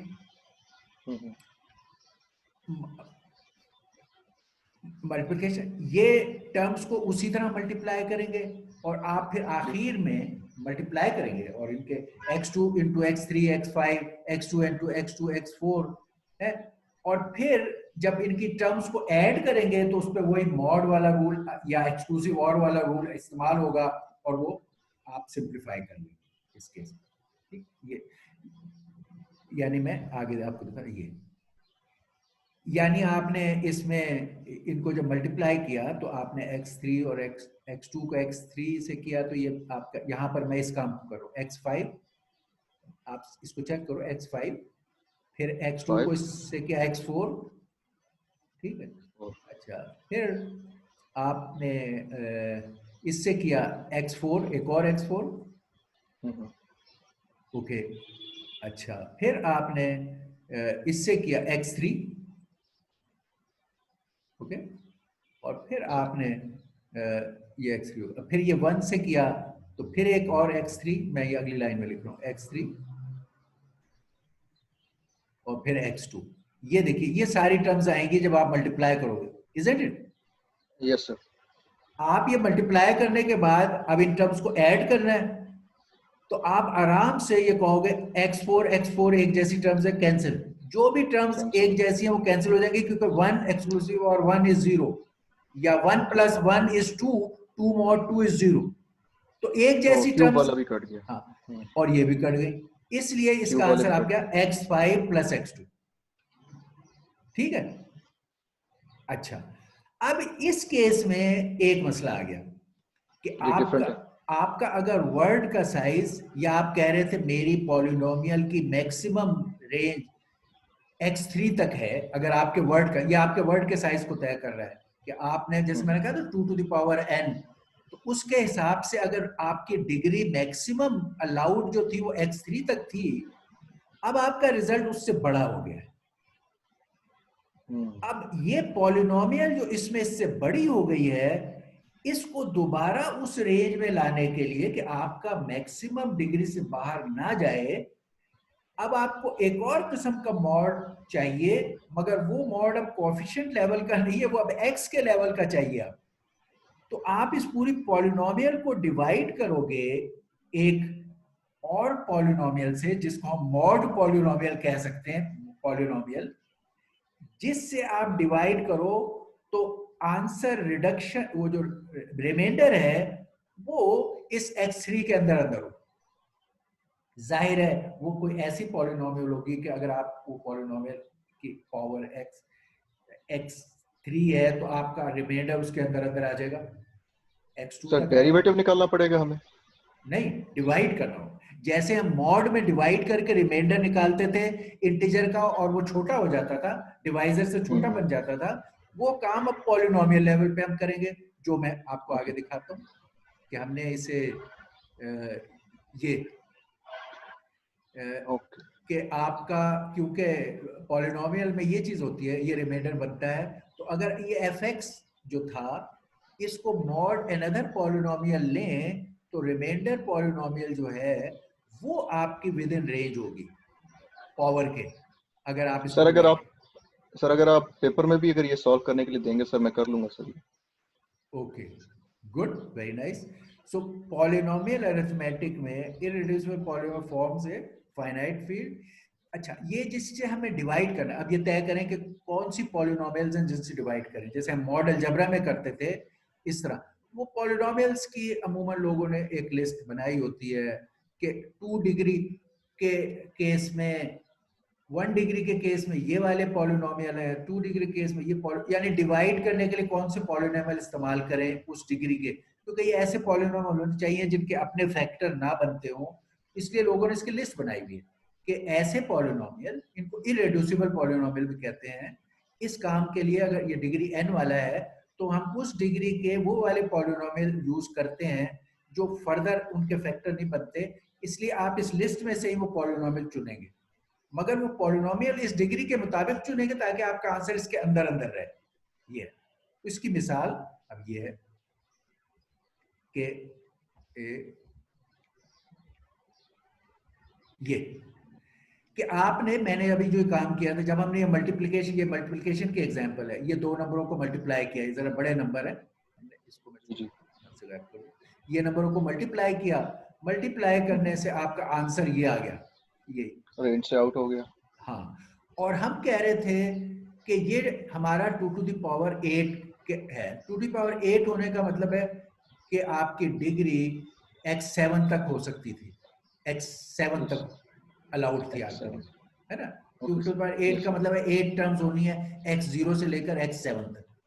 तो आपका वर्ड का मैक्सिमम डिग्री x7 तक होनी थी, एक ये x7 का था, कम हो सकती थी, एक x5 का था, इन दोनों को आपने मल्टीप्लाई किया तो आंसर आपका ये आ गया, ये मल्टीप्लाई का आंसर जो अभी हमने सीखा है उसके हिसाब से ये आंसर आ गया। अब आपने कहा ओ माय गॉड, ये तो मेरी तो मैक्सिमम अलाउड रेंज x7 तक होनी थी, क्योंकि मैं 2⁸ का मैथ्स कर रहा हूं, तो ये तो मेरी रेंज से बाहर निकल गया। अब मैं इसको रेंज में लाने के लिए मॉड ऑफ अ पॉलिनोमियल, यहाँ मॉड ऑफ ए पॉलिनोमियल, वहां तो पहले नंबर होते थे अब ये पॉलिनोमियल कैसी होगी, इस पॉलिनोमियल की डिग्री 8 होनी चाहिए। अगर ये मॉड gf2⁸ करें, इसकी डिग्री 8 होगी, तो जब इससे आप डिवाइड करेंगे तो remainder will always be less than 8, which means up to 7। Yes sir, इसलिए ये पॉलिनोमियल हमेशा इस डिग्री की होगी, जो ये 8 है तो ये वाली पॉलिनोमियल की डिग्री 8 होनी चाहिए। ये इरेड्यूसिबल पॉलिनोमियल इसको कहते हैं, ये हमारी मॉड्यूलस पॉलिनोमियल है। अब हम इस आंसर को इस पॉलिनोमियल से डिवाइड करेंगे तो हमारा रिमाइंडर ये आएगा। तो हमने वो मसला भी हल कर लिया कि अगर हमारा आंसर पावर वाइज बड़ा हो जाए तो हम कैसे सॉल्व करते हैं। तो इससे हमारा मल्टीप्लाई का आंसर भी अब हमारे वर्ड साइज के अंदर चला गया, तो सारे मसले हल हो गए। ये डिवीजन कैसे करनी है, ये आप हम एग्जांपल इसके देख लो कि डिवीजन का, ये डिवीजन के एग्जाम यही वाले इसी की हमारा ये आया था x12 x7 x2। हमने कहा ओ माय गॉड, ये तो हमारी मैक्सिमम रेंज तो x7 तक होनी थी, ये उससे आगे चला गया। इसको रिड्यूस करते हैं, मॉड लेते हैं इसका। मॉड लेने के लिए हमारी पॉलिनोमियल ये है, ये मॉड्यूलस पॉलिनोमियल है। इससे हम अब डिवाइड कर रहे हैं, तो हमने डिवाइड किया जो एज नॉर्मल डिवीजन ये x4 से किया, ये सारी चीज लिखी गई। अब ये जब लिखी गई तो अब हमें वो करना है कि भाई इसको या सब्ट्रैक्ट करना है। हमने कहा सब्ट्रैक्ट और ऐड हमारे लिए एक ही बात है, डजंट मैटर, ठीक है ना। तो हम वो ले लेते हैं, एक्सक्लूसिव और ले लेते हैं, तो हमारा ये कैंसिल हो गया, ठीक है ना। और हमारा और कोई ये कैंसिल हो गया, ठीक है, बस और कोई कैंसिल नहीं हुआ तो ये लिख लिया x8 और फिर ये x5 और फिर x4 और x2, ये हमने यहाँ लिख दी, ठीक है। इस स्टेप के बाद अब मैंने दोबारा ये x8 है, ये 1 से होगा तो ये x8 x4 ये लिखे। अब दोबारा इसकी जो सब्ट्रैक्शन करनी होती है, हमने कहा यहाँ हम एक्सक्लूसिव और लेते हैं कोएफिशिएंट्स का, तो ये कट गया और ये कैंसिल हो गया और बस। तो ये x5 x3 x1 ये आ गया। अब ये रिमाइंडर बन गया। तो हम इस अलजेब्रा की वजह से कि gf2 to the power n ले रहे थे और हमारे पास रिड्यूस करने के लिए ये पॉलिनोमियल गिवन है, ये गिवन होता है जिस तरह मॉड्यूलस गिवन होता था इंटीजर में, यहाँ ये polynomial as a modulus given है। तो हम इसके जरिए से इसको रिड्यूस कर रहे हैं और ये हमारा आंसर बना। तो ये जो मल्टीप्लिकेशन आपने जब की, ये मल्टीप्लिकेशन इन दो नंबरों की, अब तो आपका इस मल्टीप्लिकेशन का अगर इस मॉड में आप इस में काम कर रहे हैं और आपको ये मॉड पॉलिनोमियल दी हुई है, इसको इरेड्यूसिबल पॉलिनोमियल भी कह सकते हैं, मॉड्यूलस पॉलिनोमियल भी कह सकते हैं, ये दी हुई है तो आपका आंसर ये आएगा जो हमने आगे सॉल्व करके दिया, ठीक है, okay. Yes sir, yes sir, समझ गए। अब हमने कॉलेज अलजेब्रा के जो असूल थे उनमें normal mod 2 for the coefficients and mod a polynomial for the power, मसले को हल कर लिया। अपनी कैलकुलेशन करना इस फाइनाइट फील्ड में जो gf to the power n होता है, यहाँ gf टू द पावर 8 है, मगर gf to the power n में पॉलिनोमियल्स के जरिए उनको ऐड करना, उनको सब्ट्रैक्ट करना, उनको मल्टीप्लाई करना हमने सीख लिया है, ओके। अगर हमने वो सीख लिया है तो अब हमारा आखिरी पॉइंट ये रह गया, यार हमारे तो पास वर्ड आएंगे बाइनरी पैटर्न्स में, 1-0 की शक्ल में आने थे हमारे वर्ड, जो कैलकुलेशंस हमारी आनी है कंप्यूटर में। तो ये तो पॉलिनोमियल है जो आप कह भी रहे थे कि आप जब प्रोग्राम में जाएंगे तो क्या करेंगे ये वो। Yes sir. अब हमें पता है कि we can very cleverly relate any binary word with this polynomial, or there is a one-to-one relation between a polynomial and a binary word. तो अब हम उसकी कैलकुलेशंस इसके जरिए से कर सकते हैं, इसके जरिए से हमारा वर्किंग कॉन्सेप्ट और कैलकुलेशन आसान है और काम हम उसका करना चाहते हैं। उसके लिए पहले हम एक रिलेशनशिप इनके दरमियान पैदा करें।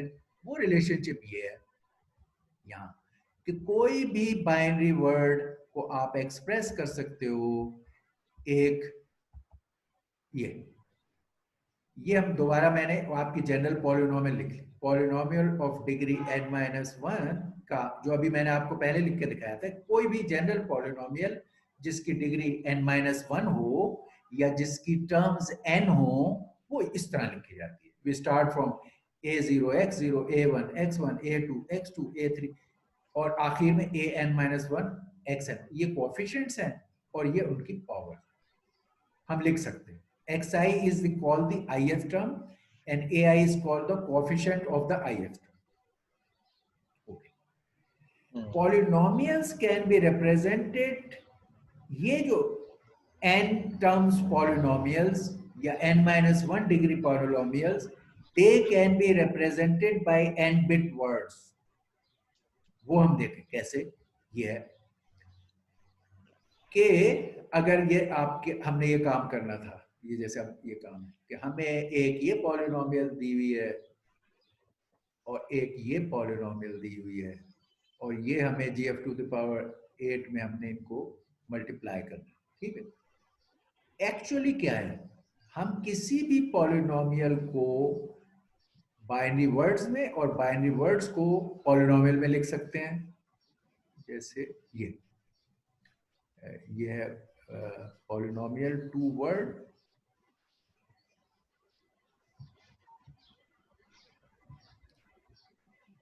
ओके. अगर ओके आपके पास दोनों तरफ से ये मैंने अभी ये लिखा है कि अगर आपका वर्ड, आप कहते हो मेरे पास वर्ड साइज इज 8 बिट, से आप कहते हो I have an 8 bit word which is 8 bit word is 0 0, मैं इसको बता रहा हूँ 0 0 1 0. मैं एक 8 बिट वर्ड लिख रहा हूँ 1 0 0 1 1 0. आप GF टू द पावर 8 का मैथ्स कर रहे हो और आपके पास बाइनरी वर्ड 8 बिट का है. GF टू द पावर 8 का मतलब है आपके वर्ड का साइज 8 बिट होगा. ये आपने इस बेस पे आपके पास 2 वर्ड्स हैं. ठीक है. एक वर्ड ये है और एक और वर्ड है आपके पास, वो ये है. लेट से एक और वर्ड है आपके पास 0 0 0 0 1 1 0 1. ठीक. तो आप GF टू द पावर 8 के मैथ्स में इन 2 वर्ड्स को 8 बिट, एक वर्ड ये है, एक 8 बिट बाइनरी वर्ड ये है, इन वर्ड्स की एडिशन, सब्ट्रैक्शन, मल्टीप्लिकेशन इस फाइनाइट फील्ड अलजेब्रा में करना चाहते हैं. ये आपकी नीड है. आप कहोगे कि यार मुझे पॉलिनोमियल की शक्ल में ये मैथ्स आता है, इन वर्ड की शक्ल में मुझे नहीं आता, तो let me solve it in polynomial and then convert back to this thing. यानी आप इन वर्ड्स को पॉलिनोमियल में कन्वर्ट करोगे, पॉलिनोमियल की कंप्यूटेशन कैरी आउट करोगे, फिर पॉलिनोमियल से जो आपका रिजल्ट आएगा उसको दोबारा वर्ड में कन्वर्ट कर सकते हो. तो binary word to polynomial and polynomial to binary word conversion is a straightforward method. मसलन अगर आपका ये वर्ड बाइनरी में था और आप इसकी पॉलिनोमियल बनाना चाहते हो तो आप फौरन कहोगे ओके मैं यहाँ इस एंड से मैं x0 करूं और फिर x1 इसके साथ लिखूं और फिर मैं यहाँ इसके साथ x2 लिखूं. पॉलिनोमियल बना रहे हैं और फिर मैं इसी तरह लिखता चला जाऊं और यहाँ फिर ये x7 लिखूं तो मेरा पॉलिनोमियल बन जाएगा. ये सारी टर्म ये मैंने यहाँ लिखा है. उसी वर्ड के अगेंस्ट हमने इसमें सिर्फ पॉलिनोमियल बनाने के लिए, असल polynomial just defines the position कि ये 0th पोजीशन पर है, ये 1 पोजीशन पर है, ये 2 पोजीशन पे है, तो इस वर्ड को मैं इस पॉलिनोमियल में लिख सकता हूँ. And this polynomial actually is same as this, ये वाला पॉलिनोमियल.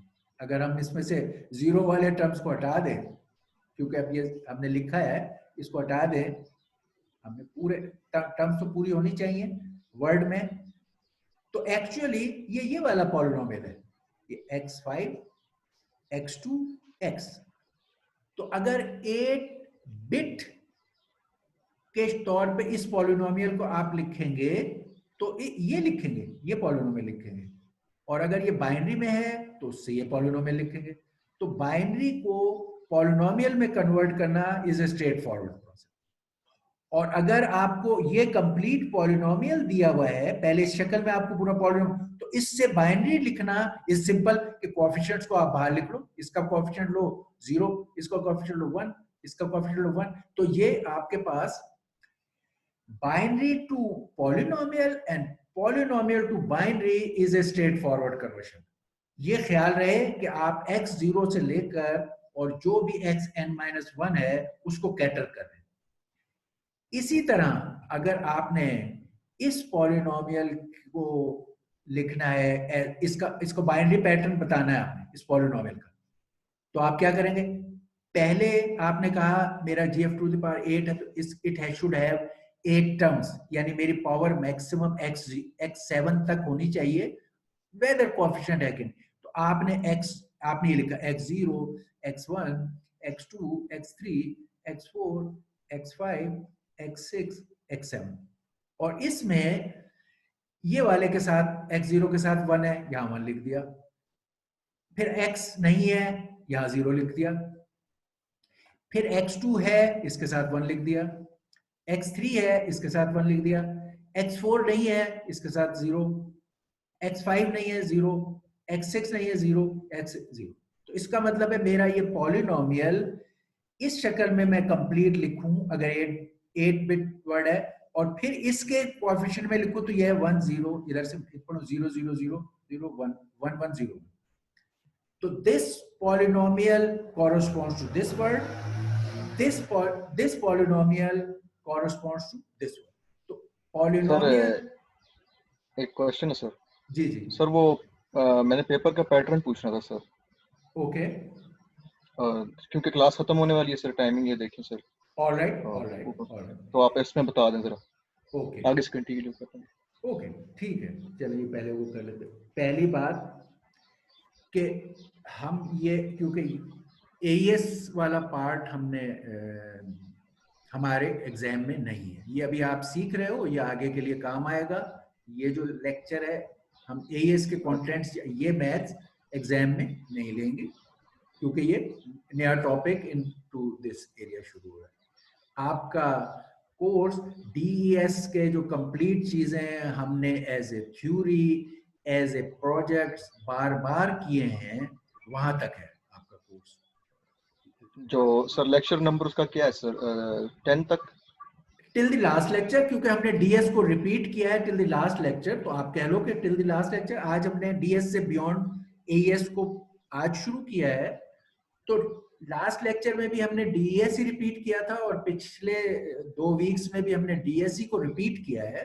तो नहीं सर, स्लाइड नंबर जो लेक्चर्स है ना, लेक्चर का नंबर जिस तरह अभी तो 13 14 जा रहे हैं ना सर। हाँ, तो बस सर ये तो ओके प्रोजेक्ट होगा ना।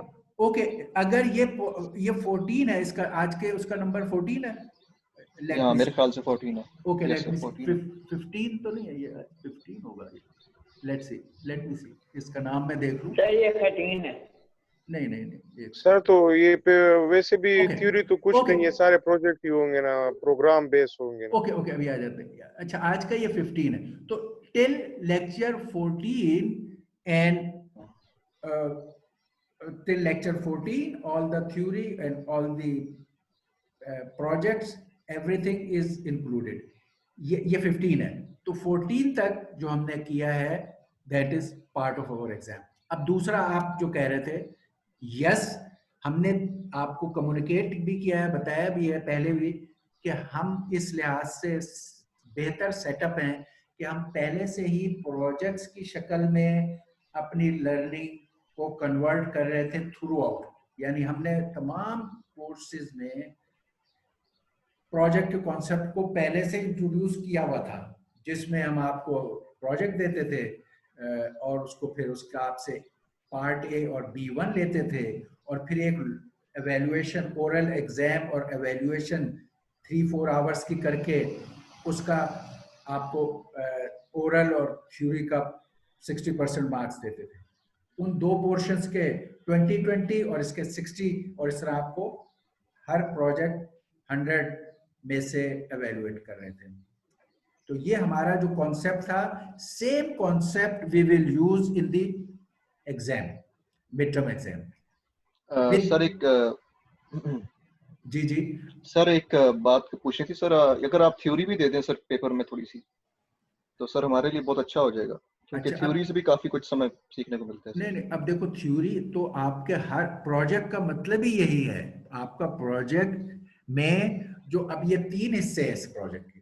Project okay sir. Part A, the design part, that involve your theory, theoretical. जैसे अब डीएस वगैरह आप कर रहे थे, तो उसके अंदर आप सपोज ब्रूट फोर्स अटैक कर रहे हैं, तो ब्रूट फोर्स अटैक में आपका पहले डिजाइन, डिजाइन में थ्योरी आ गई कि क्या चीज है, okay decrypter. Okay, I understand. सही सही सही, यानी कि पेपर में भी हमें पहले इसकी डायग्राम बनानी पड़ेगी, फिर उसके बाद उसका जो एक मिनट एल्गोरिदम प्रोसेस, और फिर उसके बाद आपको प्रोग्राम शो कराना राइट पड़ेगा। राइट, हमारे प्रोजेक्ट्स की स्ट्रक्चर ही यही है जो आप अब तक कर रहे हो।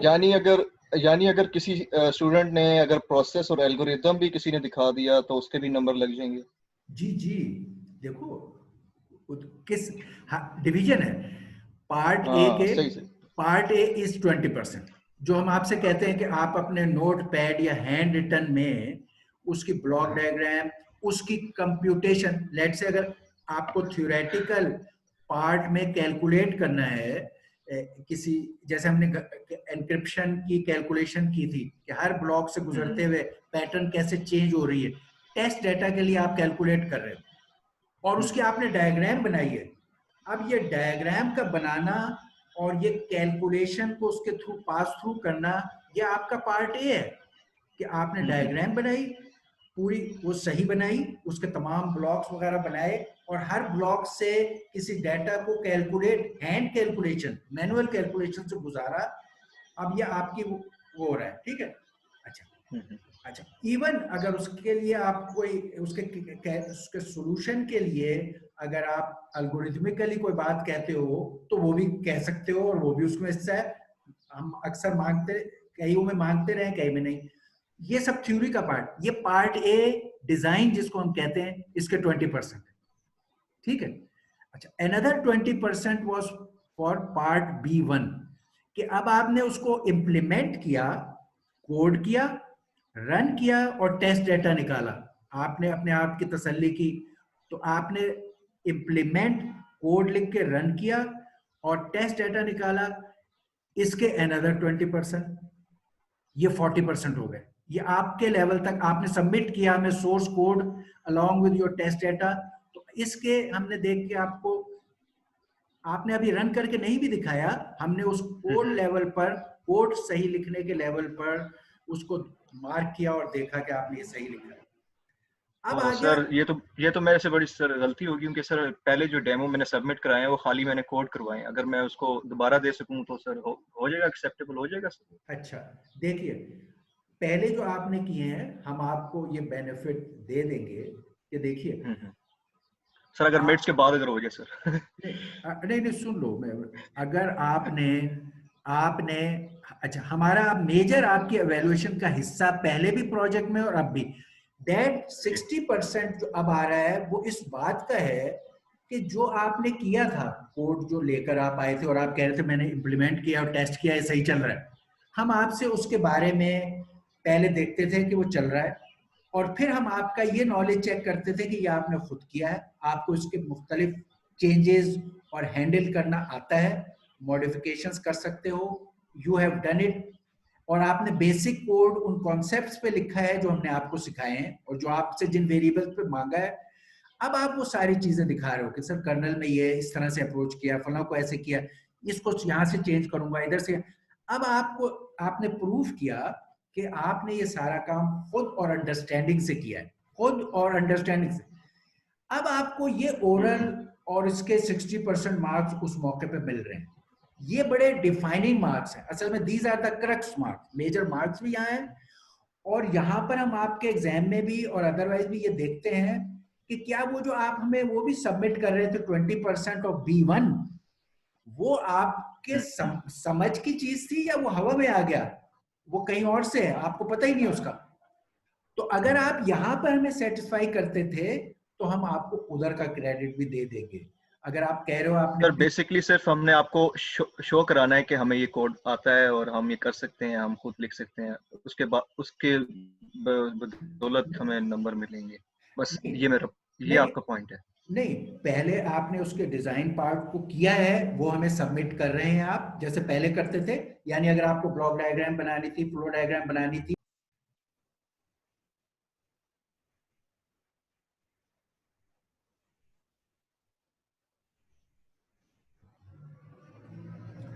ओके।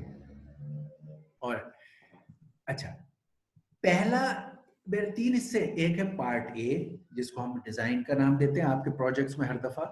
उसमें आप इस तरह के काम कर रहे हो, उसमें आपको ब्लॉक डायग्राम बनानी है, फ्लो डायग्राम बनाई है, उसके ऊपर कैलकुलेशंस की है। जैसे मैंने आपको मिसाल बताई कि आपने डीएस में हमने एक डायग्राम ड्रॉ की जिसमें लेट्स एनक्रिप्टर की या डिक्रिप्टर की और उसके सारे ब्लॉक्स बनाए कि क्या उसके अंदर फंक्शन ब्लॉक्स होंगे।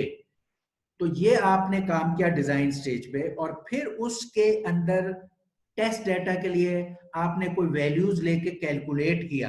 अभी ये सब हैंड कैलकुलेशन वाला काम कर रहे हैं आप, और ये आपका पार्ट ए है, इसके अपने नंबर हैं इस काम को करने के लिए कि क्या आप सही डायग्राम बनाई, क्या आप उसमें कैलकुलेशन सही कर सके, इसके अपने मार्क्स हैं। ये पार्ट ए है आपका, ठीक है। अब आपको B1 ये है कि आप उस कोड को इंप्लीमेंट किया, आपने एक्चुअली उसको रन किया, कोड लिखा, उसको रन किया, और उसको रन करके अपने टेस्ट रिजल्ट हमें सबमिट किया। ये implementation done by you, actual implementation, code लिखना, उसको रन करना, उसके टेस्ट रिजल्ट देख के कहना कि मुझे ये टेस्ट रिजल्ट सही लगे, सबमिट किया, ये B1 है। इसके भी 20% मार्क्स। पहले डिजाइन के जो कैलकुलेशंस किए आपने और सबमिट करते हैं उसके 20% मार्क्स। फिर आपने इंप्लीमेंट किया है और टेस्ट डेटा साथ लगाया है कि सर मैंने ये चलाया और ये सही चला और ये टेस्ट डेटा है, इसके 20% मार्क्स। ये है आपका part A and B1। Total 40% हो गए। अब जो हम आपको आप ही का कोड जो आपने रन किया है B1 में, हम उसको ओपन कर रहे हैं। आपने हमें सोर्स कोड की फाइल जमा कराई है, अब हम उसे ओपन करते हैं कि भाई आपने ये रन किया था और ये रिजल्ट हमें दिखाए हैं और आप कह रहे हो ये ठीक है, I am happy with it. जरा हमें बताइए कि ये कैसे किया। ये हमारा ओरल एग्जाम है और हमने उसमें आपको मुख्तलिफ तरीकों से एवेल्युएट किया कि ये चीजें आपको समझ रखते हैं। आपने जो काम हमें सबमिट कराया था B1 में, ये समझ से था और इसके अंदर आप रिक्वायर्ड चेंजेस सही जगह पे अगर चाहिए तो कर सकते हैं क्योंकि आपको उसकी समझ है। तो ये वो 60% है एवेल्युएशन एंड ओरल, इसके 60% है। आपने सर 50-50 रख देना सर। ये मेजर चीज है। आपने देखो ना, अगर आपने B1 किया सर वैसे 40-60 तो सर वो अगर आप 50-50 कर दें सर तो फिर तो मैं सर अब मेरी बात डन हो गया सर। मेरी बात आपको फायदा क्या हो रहा है? आपको आपके समझने के बेस पे सारा क्रेडिट मिल रहा है। यानी ये बात एक होता था आप लोगों को अक्सर नॉर्मल एग्जाम में मसला होता है, आपके तो सर ये चीज आती तो थी but I could not express, I could not. Yes sir, exactly sir. अब आपको मौका मिल रहा है कि यार आपको आती है तो बता दो। सर बताने में तो सर शर्म आती है सर, यही तो सर है ना। अब आप इतने शर्मीले अब नहीं है आप लोग, माशाल्लाह ग्रोन अप हो और वो तो शर्मीले नहीं हो। अब आपको एक मौका मिला कि अगर किसी वजह से कोई चीज अपनी वहां आप लिखने में नहीं कह सके या समझा सके या इतनी अच्छा नहीं था, तो हमने अब आपसे देखा कि आपको कितनी समझ है। दूसरा पार्ट कि इस वक्त आपको जो पिछले उसमें आप कह रहे हो ना कि सर मैं वहां पर जो सबमिट कर रहा था उसमें कुछ मिस कर दिया है, तो उसके लिए दोबारा आपसे मांगने की बजाय हम आपको उनमें भी, क्योंकि ये डोमिनेटिंग चीज आपका ये 60% है, इसके बेस पर उधर का क्रेडिट में कहीं आपके प्रेजेंटेशन में एरर थी, कोई चीज कम थी, लेकिन इधर आप पूरी तरह करके आपने जस्टिफाई भी कर दिया और दिखा भी दिया और कोड भी आपका रन कर रहा है और रीजनिंग भी आपने दे दी, तो आपको बैकवर्ड बेनिफिट उसमें दे देंगे जो आपके पिछले प्रोजेक्ट्स हैं। बैकवर्ड बेनिफिट सर बस मैं इसलिए बात कर रहा था कि सर मैं खाली अपनी बात नहीं कर रहा कि काफी स्टूडेंट है सर, वो एक लेवल काफी स्टूडेंट है जो कंफ्यूज हो जाते हैं सर डेमो देते हुए, इंक्लूडिंग मी सर। अच्छा, मैं आपके आंसर सब स्टूडेंट्स के एंगल से, they are common question, good question, मैं सबके एंगल से बता रहा हूँ कि हम आपको बड़ा इनफ और पीसफुल टाइम देते हैं, कोई आपको वो नहीं कर रहा, हम आपसे बड़ी बेसिक सी चीजें जो आपने की होती हैं उन्हीं में या चेंज करा रहे होते हैं या पूछ रहे होते हैं, और वो आप किए हुए होते हो। असल में एक बंदे ने वो चीज इंप्लीमेंट की है, रन की है, टेस्ट की है, और उस तरह से की है जो हम आपको बार बार कराते रहे हैं, तो now he has a full hold on that. हम सिर्फ ये इंश्योर कर रहे हैं कि आपको इसकी समझ है कि नहीं। अगर समझ है तो आपको उस पिछले का ही ये 60% इसमें ऐड कर दिया, काम तो आपने वहीं तक किया था, हमने आपके उस काम को देख के समझ है, हमने आपका 60% ऐड कर दिया। हाँ, इसमें ये जरूर रिस्क है कि अगर आपने उसमें आप हर हाफ एन आवर के बाद अपनी सोर्स कोड भी सबमिट कर रहे होगे, ये आपको हमने बताया कि 2 आवर्स का, अब आपको एग्जाम के शुरू में हमने असाइन किया प्रोजेक्ट कि भाई ये करो। Yes sir, exactly. आपने 2 आवर्स में पार्ट ए और B1 सबमिट किए 2 आवर्स में, ठीक है। उन 2 आवर्स में हर हाफ एन आवर के बाद आप अपने पार्ट ए और B1 की सोर्स कोड वगैरह की जो भी स्टेटस है, अभी वो फुल रन नहीं हो रहा, मगर जो भी स्टेटस है, आपने जितना काम किया है वो भी बीच में सबमिट करते रहोगे, ताकि आपकी एक प्रोग्रेस की कंसिस्टेंसी हमें मालूम हो जाएगी कि भाई आप ये कर रहे थे, फिर आपने ये किया, फिर आपने ये किया, फिर आपने ये किया, कोई एंड में सरप्राइज थिंग नहीं आएगी, ठीक है। तो हम वो देख लेंगे। अच्छा, फिर हम आपसे ओरल लेके ये चेक कर लेंगे कि आपको इन चीजों की समझ है, तो आपको फर्दर 60% उसमें ऐड हो जाएगा। तो अगर समझ है तो कोई प्रॉब्लम नहीं है, ना पार्ट ए में प्रॉब्लम है, ना B1 में प्रॉब्लम है, ना ओरल में प्रॉब्लम। अगर अच्छा, अब अगर हम उसमें देखेंगे कि जब हम ओरल ले रहे हैं, हमें पता चलेगा कि आपको you have no idea of part A and B1 which you have submitted, now you may lose that credit also if you have no idea, if it has come out of the blue from somewhere and you don't understand it. आपने एक चीज आपको हम मौका दे रहे हैं through out the year कि आप किसी तरह भी सीख लो, लोगों से सीख लो, बुक से सीख लो, हमसे सीख लो। अब आपने अब तमाम नॉलेज जो आपके अपने सामने था, आपके अपने कोड थे, आपका अपना नॉलेज था, उनसे आपने सीखा हुआ है, उनसे आप बेनिफिट अभी एग्जाम के दौरान भी कर रहे हो समझने के लिहाज तक। लेकिन अब जो आपने काम किया है वो समझ से किया है और उसको आप जस्टिफाई हमारे सामने कर रहे हो, तो आपको 60% मोर मिल गए। अगर आप नहीं कर रहे, आपको पता ही कुछ नहीं था और आपने वो सबमिट किया हुआ है, फिर आप वो भी लूज कर दोगे, वो जो 40% है कि भाई यू हैव नो आइडिया, किसी ने आपको दिया, आपने फॉरवर्ड कर दिया, no you did not know कि ये थी चीज क्या थी, तो आप वो भी लूज करोगे इस 60% के टाइम में। अगर जस्टिफाई हो गया तो वो 40 और ये 60 आपके 100 हो गए। इनफैक्ट जस्टिफाई के टाइम पे आपको कोई छोटे मोटे लैब्स उधर के कवर अप हो जाते कि you knew it, you showed it, you understand it. आप कहीं लिखते वक्त, जैसे आप कह रहे हो, हम पिछली में अगर आपने वो डेमोस्ट्रेट हमें जस्टिफाई सही किए हैं और रन किया है, तो आपकी वो एरर्स किसी हद तक माफ हम करेंगे। पिछले असाइनमेंट्स उसकी आप फिक्र ना करें, अब आप इसकी फिक्र करें कि ये एग्जाम में यस सर। तो हमारा एग्जाम में आपका जो रिपीटेड काम जो आप प्रोजेक्ट्स में कर रहे थे, आपको ये बेनिफिट है कि आपके लिए कोई नया तरीका एग्जाम पे हम डिवाइस नहीं कर रहे हैं। बाकी सब केसेस में नया तरीका डिवाइस हो रहा है, तो आप बड़े कंफर्टेबल केस में हो और आपके साथ जस्टिस भी इस केस में हो सकता है कि जो लोग समझ रहे हैं, काम कर रहे हैं, मेहनत कर रहे हैं, they will earn better credit, they have better understanding. और जो कुछ नहीं कर रहा, he will get a bad credit, which is fair. It should be fair. Yes sir, it's fair sir. Fair. तो हमारी एफर्ट सिर्फ ये है कि we should be fair to you, और हम आपको सीखने वाली चीज को सिखाए भी। हमने आपको जो काम कराने थे, सिखाने थे, वो आपको सिखा दी, ये सिर्फ बात है। ओके? Yes sir, समझ आ गई sir. Okay, any other question? Sir एक स्टूडेंट है अहमद शाह सर, उसने मुझे कहा है कि एक वीक पीडीसी का प्रोजेक्ट हो, नेक्स्ट वीक क्रिप्टो का तो साथ साथ कैरी करना मुश्किल है सर। तो अगर एक वीक में अगर हमें एक ही मिल जाए, यानी कि एक वीक में पीडीसी का मिल जाए, एक वीक में अगर क्रिप्टो का मिल जाए, तो सर वो भी हमारे लिए काफी आसान रहेगा। अच्छा, चलो देखो, इन चीजों को हम बिल्कुल देख सकते हैं। देखो, हमें कोई आपके साथ उस सेंस में ज्यादती नहीं कर, हम आप देख रहे होगे कि मुस्तकिल हम क्या कर रहे हैं। हुआ क्या, अभी भी सर मैंने, आप बड़े कोऑपरेटिव हैं सर, ये नहीं नहीं, मसला नहीं है सर। हाँ नहीं, हाँ। अभी मैं आपकी इस बात को थोड़ा सा एक्सप्लेन करूं कि हमने आपके कहे बगैर ये हरकत की है। हम आपको शायद कई दफा ना एक्सप्लेन, हमने आपको एक प्रोजेक्ट था जो दिया था, और वो बड़ा प्रोजेक्ट था। हमने देखा कि यार आप लोगों से नहीं हो रहा, या आप लोगों की प्रोग्रेस सही नहीं, हमने उसी प्रोजेक्ट को आधा आधा करके 2 प्रोजेक्ट्स में कन्वर्ट कर दिया। आपने देखा है सारे प्रोजेक्ट्स को मैंने ये किया है, इट वाज 1 प्रोजेक्ट। तो हमने आपको आधे कर दिया उन्हें, just to give you more time, कि एक उसको भी आधा कर दिया, उसका भी आधा कर। इन अ वे हमने यही काम किया है कि वो ओवरऑल एक वीक उसका आप समझो और एक वीक उसका, आधे आधे होने से यही सिचुएशन हो गई है।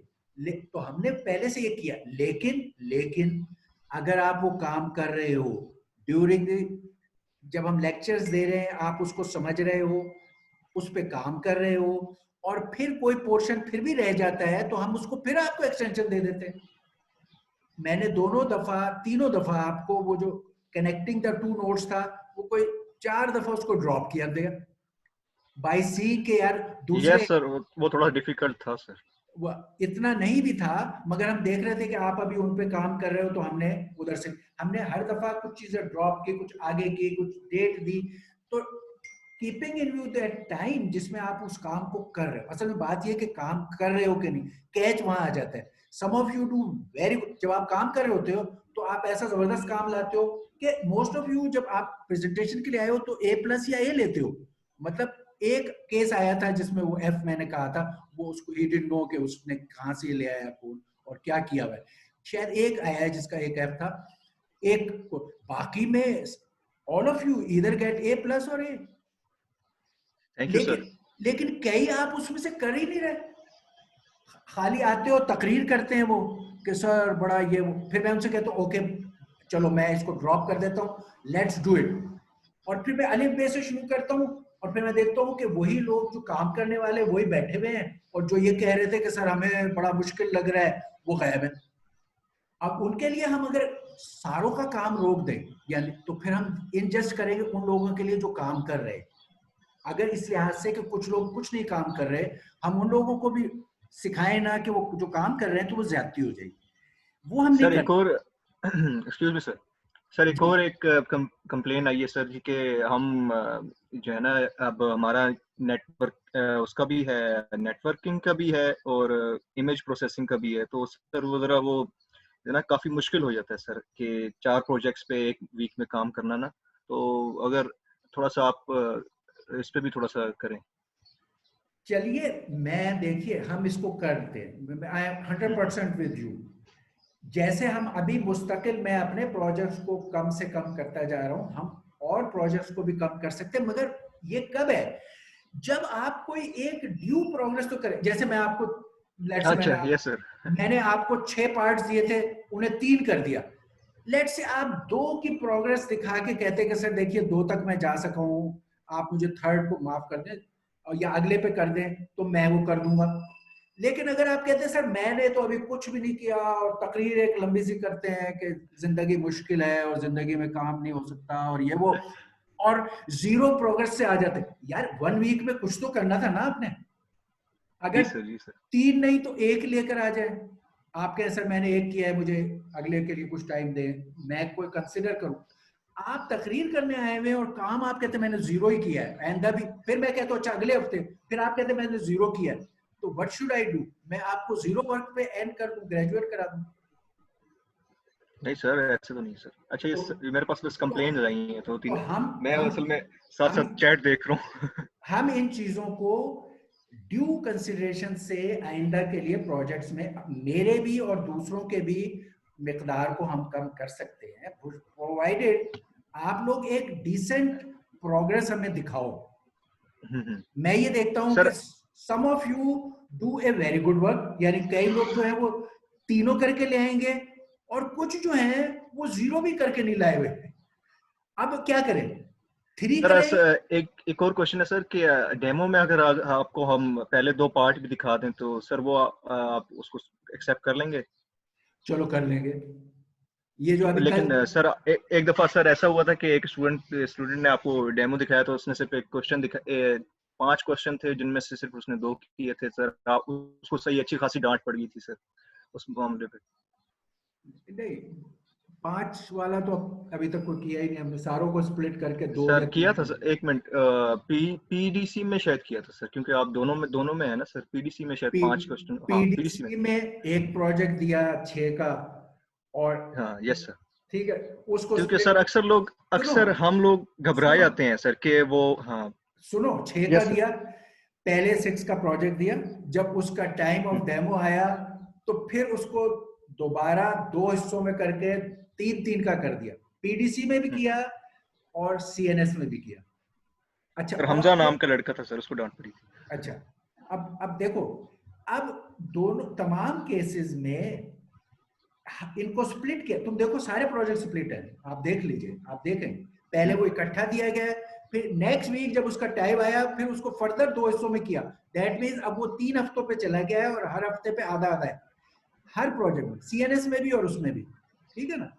अच्छा अब उसमें ये जरूर हुआ है या किया है कि जब ये वीक वाइज ब्रेक कर दिए तो फिर जरूर जब हम नेक्स्ट वीक की प्रोग्रेस ले रहे हैं तो उस वक्त हम पे पिछले वीक की प्रोग्रेस उस टाइम में नहीं ले रहे हैं कि भाई अब हम अगला ना लेंगे तो वो पिछला रह जाएगा। डेट दे दी, स्प्लिट कर दिया, एक दफा एवेल्युएट कर लिए, अब जब नेक्स्ट पार्ट की एवोल्यूशन हो रही है तो हमने बैकवर्ड नहीं की है, कई दफा ये किया है ताकि अगला फेज कवर कर ले, तो वो हम कर रहे। लेकिन अभी आपकी कल की प्रोग्रेस में आपके जो ये 4 और 5, तो हम उसमें जो 5 देखेंगे 5 के अंदर ही 4 छुपा हुआ है। तो अब अगर कोई 5 दिखा रहा है और उसने 5 कंप्लीट नहीं किया यानी इटरेट नहीं किया तो एक्चुअली वो 4 दिखा के क्रेडिट ले लेगा। आप समझ रहे हो? 5 जी का समझ आ गई सर। 5 इज नथिंग बट के 4 को इटरेट करना। तो अब कोई शख्स अगर इटरेट नहीं कर सका है तो वो एटलीस्ट 4 तो दिखाए ना, 4 का क्रेडिट तो ले ले पार्शल, ठीक है। और इटरेट करने के लिए हम एक और हफ्ता फिर एक्सटेंशन दे देंगे, चलिए ये कर सकते हैं। लेकिन अब वो कहे मैंने 4 को भी शुरू ही नहीं किया है, अब हम क्या करें? जबकि हर दफा जब हम बेसिक है 4 के लिए मैंने बेसिक्स यू वर देयर, हर इंस्ट्रक्शन हमने वर्कआउट किए, इंस्ट्रक्शन 5 घंटे हमने बेसिक पी बॉक्स और बेसिक एस बॉक्स बनाने पे खर्च किए हर इंस्ट्रक्शन के। And I found most of the people who were saying कि सर हमारे लिए मुश्किल है, they were not there, although they should have been there. ये जो अच्छे स्टूडेंट है दे कुड पॉसिबली रिलैक्स कि यार हमें तो आता है, चलो छोड़ो। अच्छे स्टूडेंट वहां थे, और जो ये कह रहे थे सर हमें ये मुश्किल लग रहा है इसको समझा दें, वो नहीं थे। इन लोगों को आई वुड से कि हम उनको समझाएंगे, और अगर वो फिर भी काम नहीं करेंगे तो इट्स ए नेचुरल प्रोसेस कि they will suffer, they will suffer, क्योंकि वो सफर इसलिए नहीं बिल्कुल कर, दे शुड वर्क, एफर्ट करें, फिर कुछ हो जाए तो फिर कंसिडरेशन आती है, लेकिन विदाउट एफर्ट कंसिडरेशन ये तो फेयर नहीं है। Okay sir. अभी भी मैं देख रहा हूँ कि सिर्फ 7 पार्टिसिपेंट हैं सर। अगर ये भी लोग यही बातें नहीं, सुन लेते तो सर काफी इनके लिए हाँ फायदा हो जाता। चलो कोई बात नहीं। अब तो टाइम क्योंकि क्लास का पूरा हो गया था, ये तो आप डिस्कस कर रहे थे, तो मैंने कहा कि I am always sir care. आपसे सर काफी कुछ सीखने को मिलता है सर, इसलिए सर डिस्कशन करता हूँ सर। डिस्कशन से काफी सीखने को मिलता है आई फील वेरी सर, इस हैप्पी, वजह से। I feel yes very sir. Happy कि हम टीचर्स को तो है कि हमसे अगली जनरेशन चीजें सीखे, क्योंकि अब हम लोगों का जाने वाला टाइम है, that is fact of life. तो जब आपका जाने यस सर। वाला टाइम होता है तो आपको बड़ी वरी होती है कि आप कुछ नेक्स्ट जनरेशन के लिए करके जा रहे हैं कि नहीं जा रहे, तो हमारे ऊपर बड़ा यस प्रेशर सर। है। तो यस सर। जो लोग आप में से बेनिफिट लेंगे, it is a joy and pleasure for us, हमारी पूरी यस कोशिश। Sir. Okay we have to join not to. Yes sir. yes okay great, I like the okay sir. people who make efforts।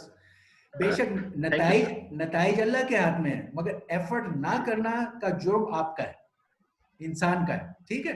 Effort करें, बाकी फिर इंशाल्लाह अल्लाह मियां वैसे ही अच्छा कर देता है। अमूमन इंशाल्लाह नतीजा अच्छा निकलता है। ओके, ऑलराइट, ठीक है सर। अल्लाह हाफिज। See you in paper sir. See you in the lab, आज लीव लैब है हमारी। अच्छा लैब है, हाँ, ओके, ठीक है सर। और उसके बाद इन द पेपर, ठीक है, ओके, ओके ओके और सर, अल्लाह ठीक है। हाफिज, अल्लाह हाफिज। आज हमारा प्रोजेक्ट का है ना इवनिंग में, क्रिप्टोग्राफी वाला, ओके, अच्छा yes sir, yes sir, right, वो और दिखाऊंगा इंशाल्लाह सर। यस सर, अल्लाह हाफिज, अल्लाह हाफिज, अल्लाह हाफिज सर। अल्लाह हाफिज।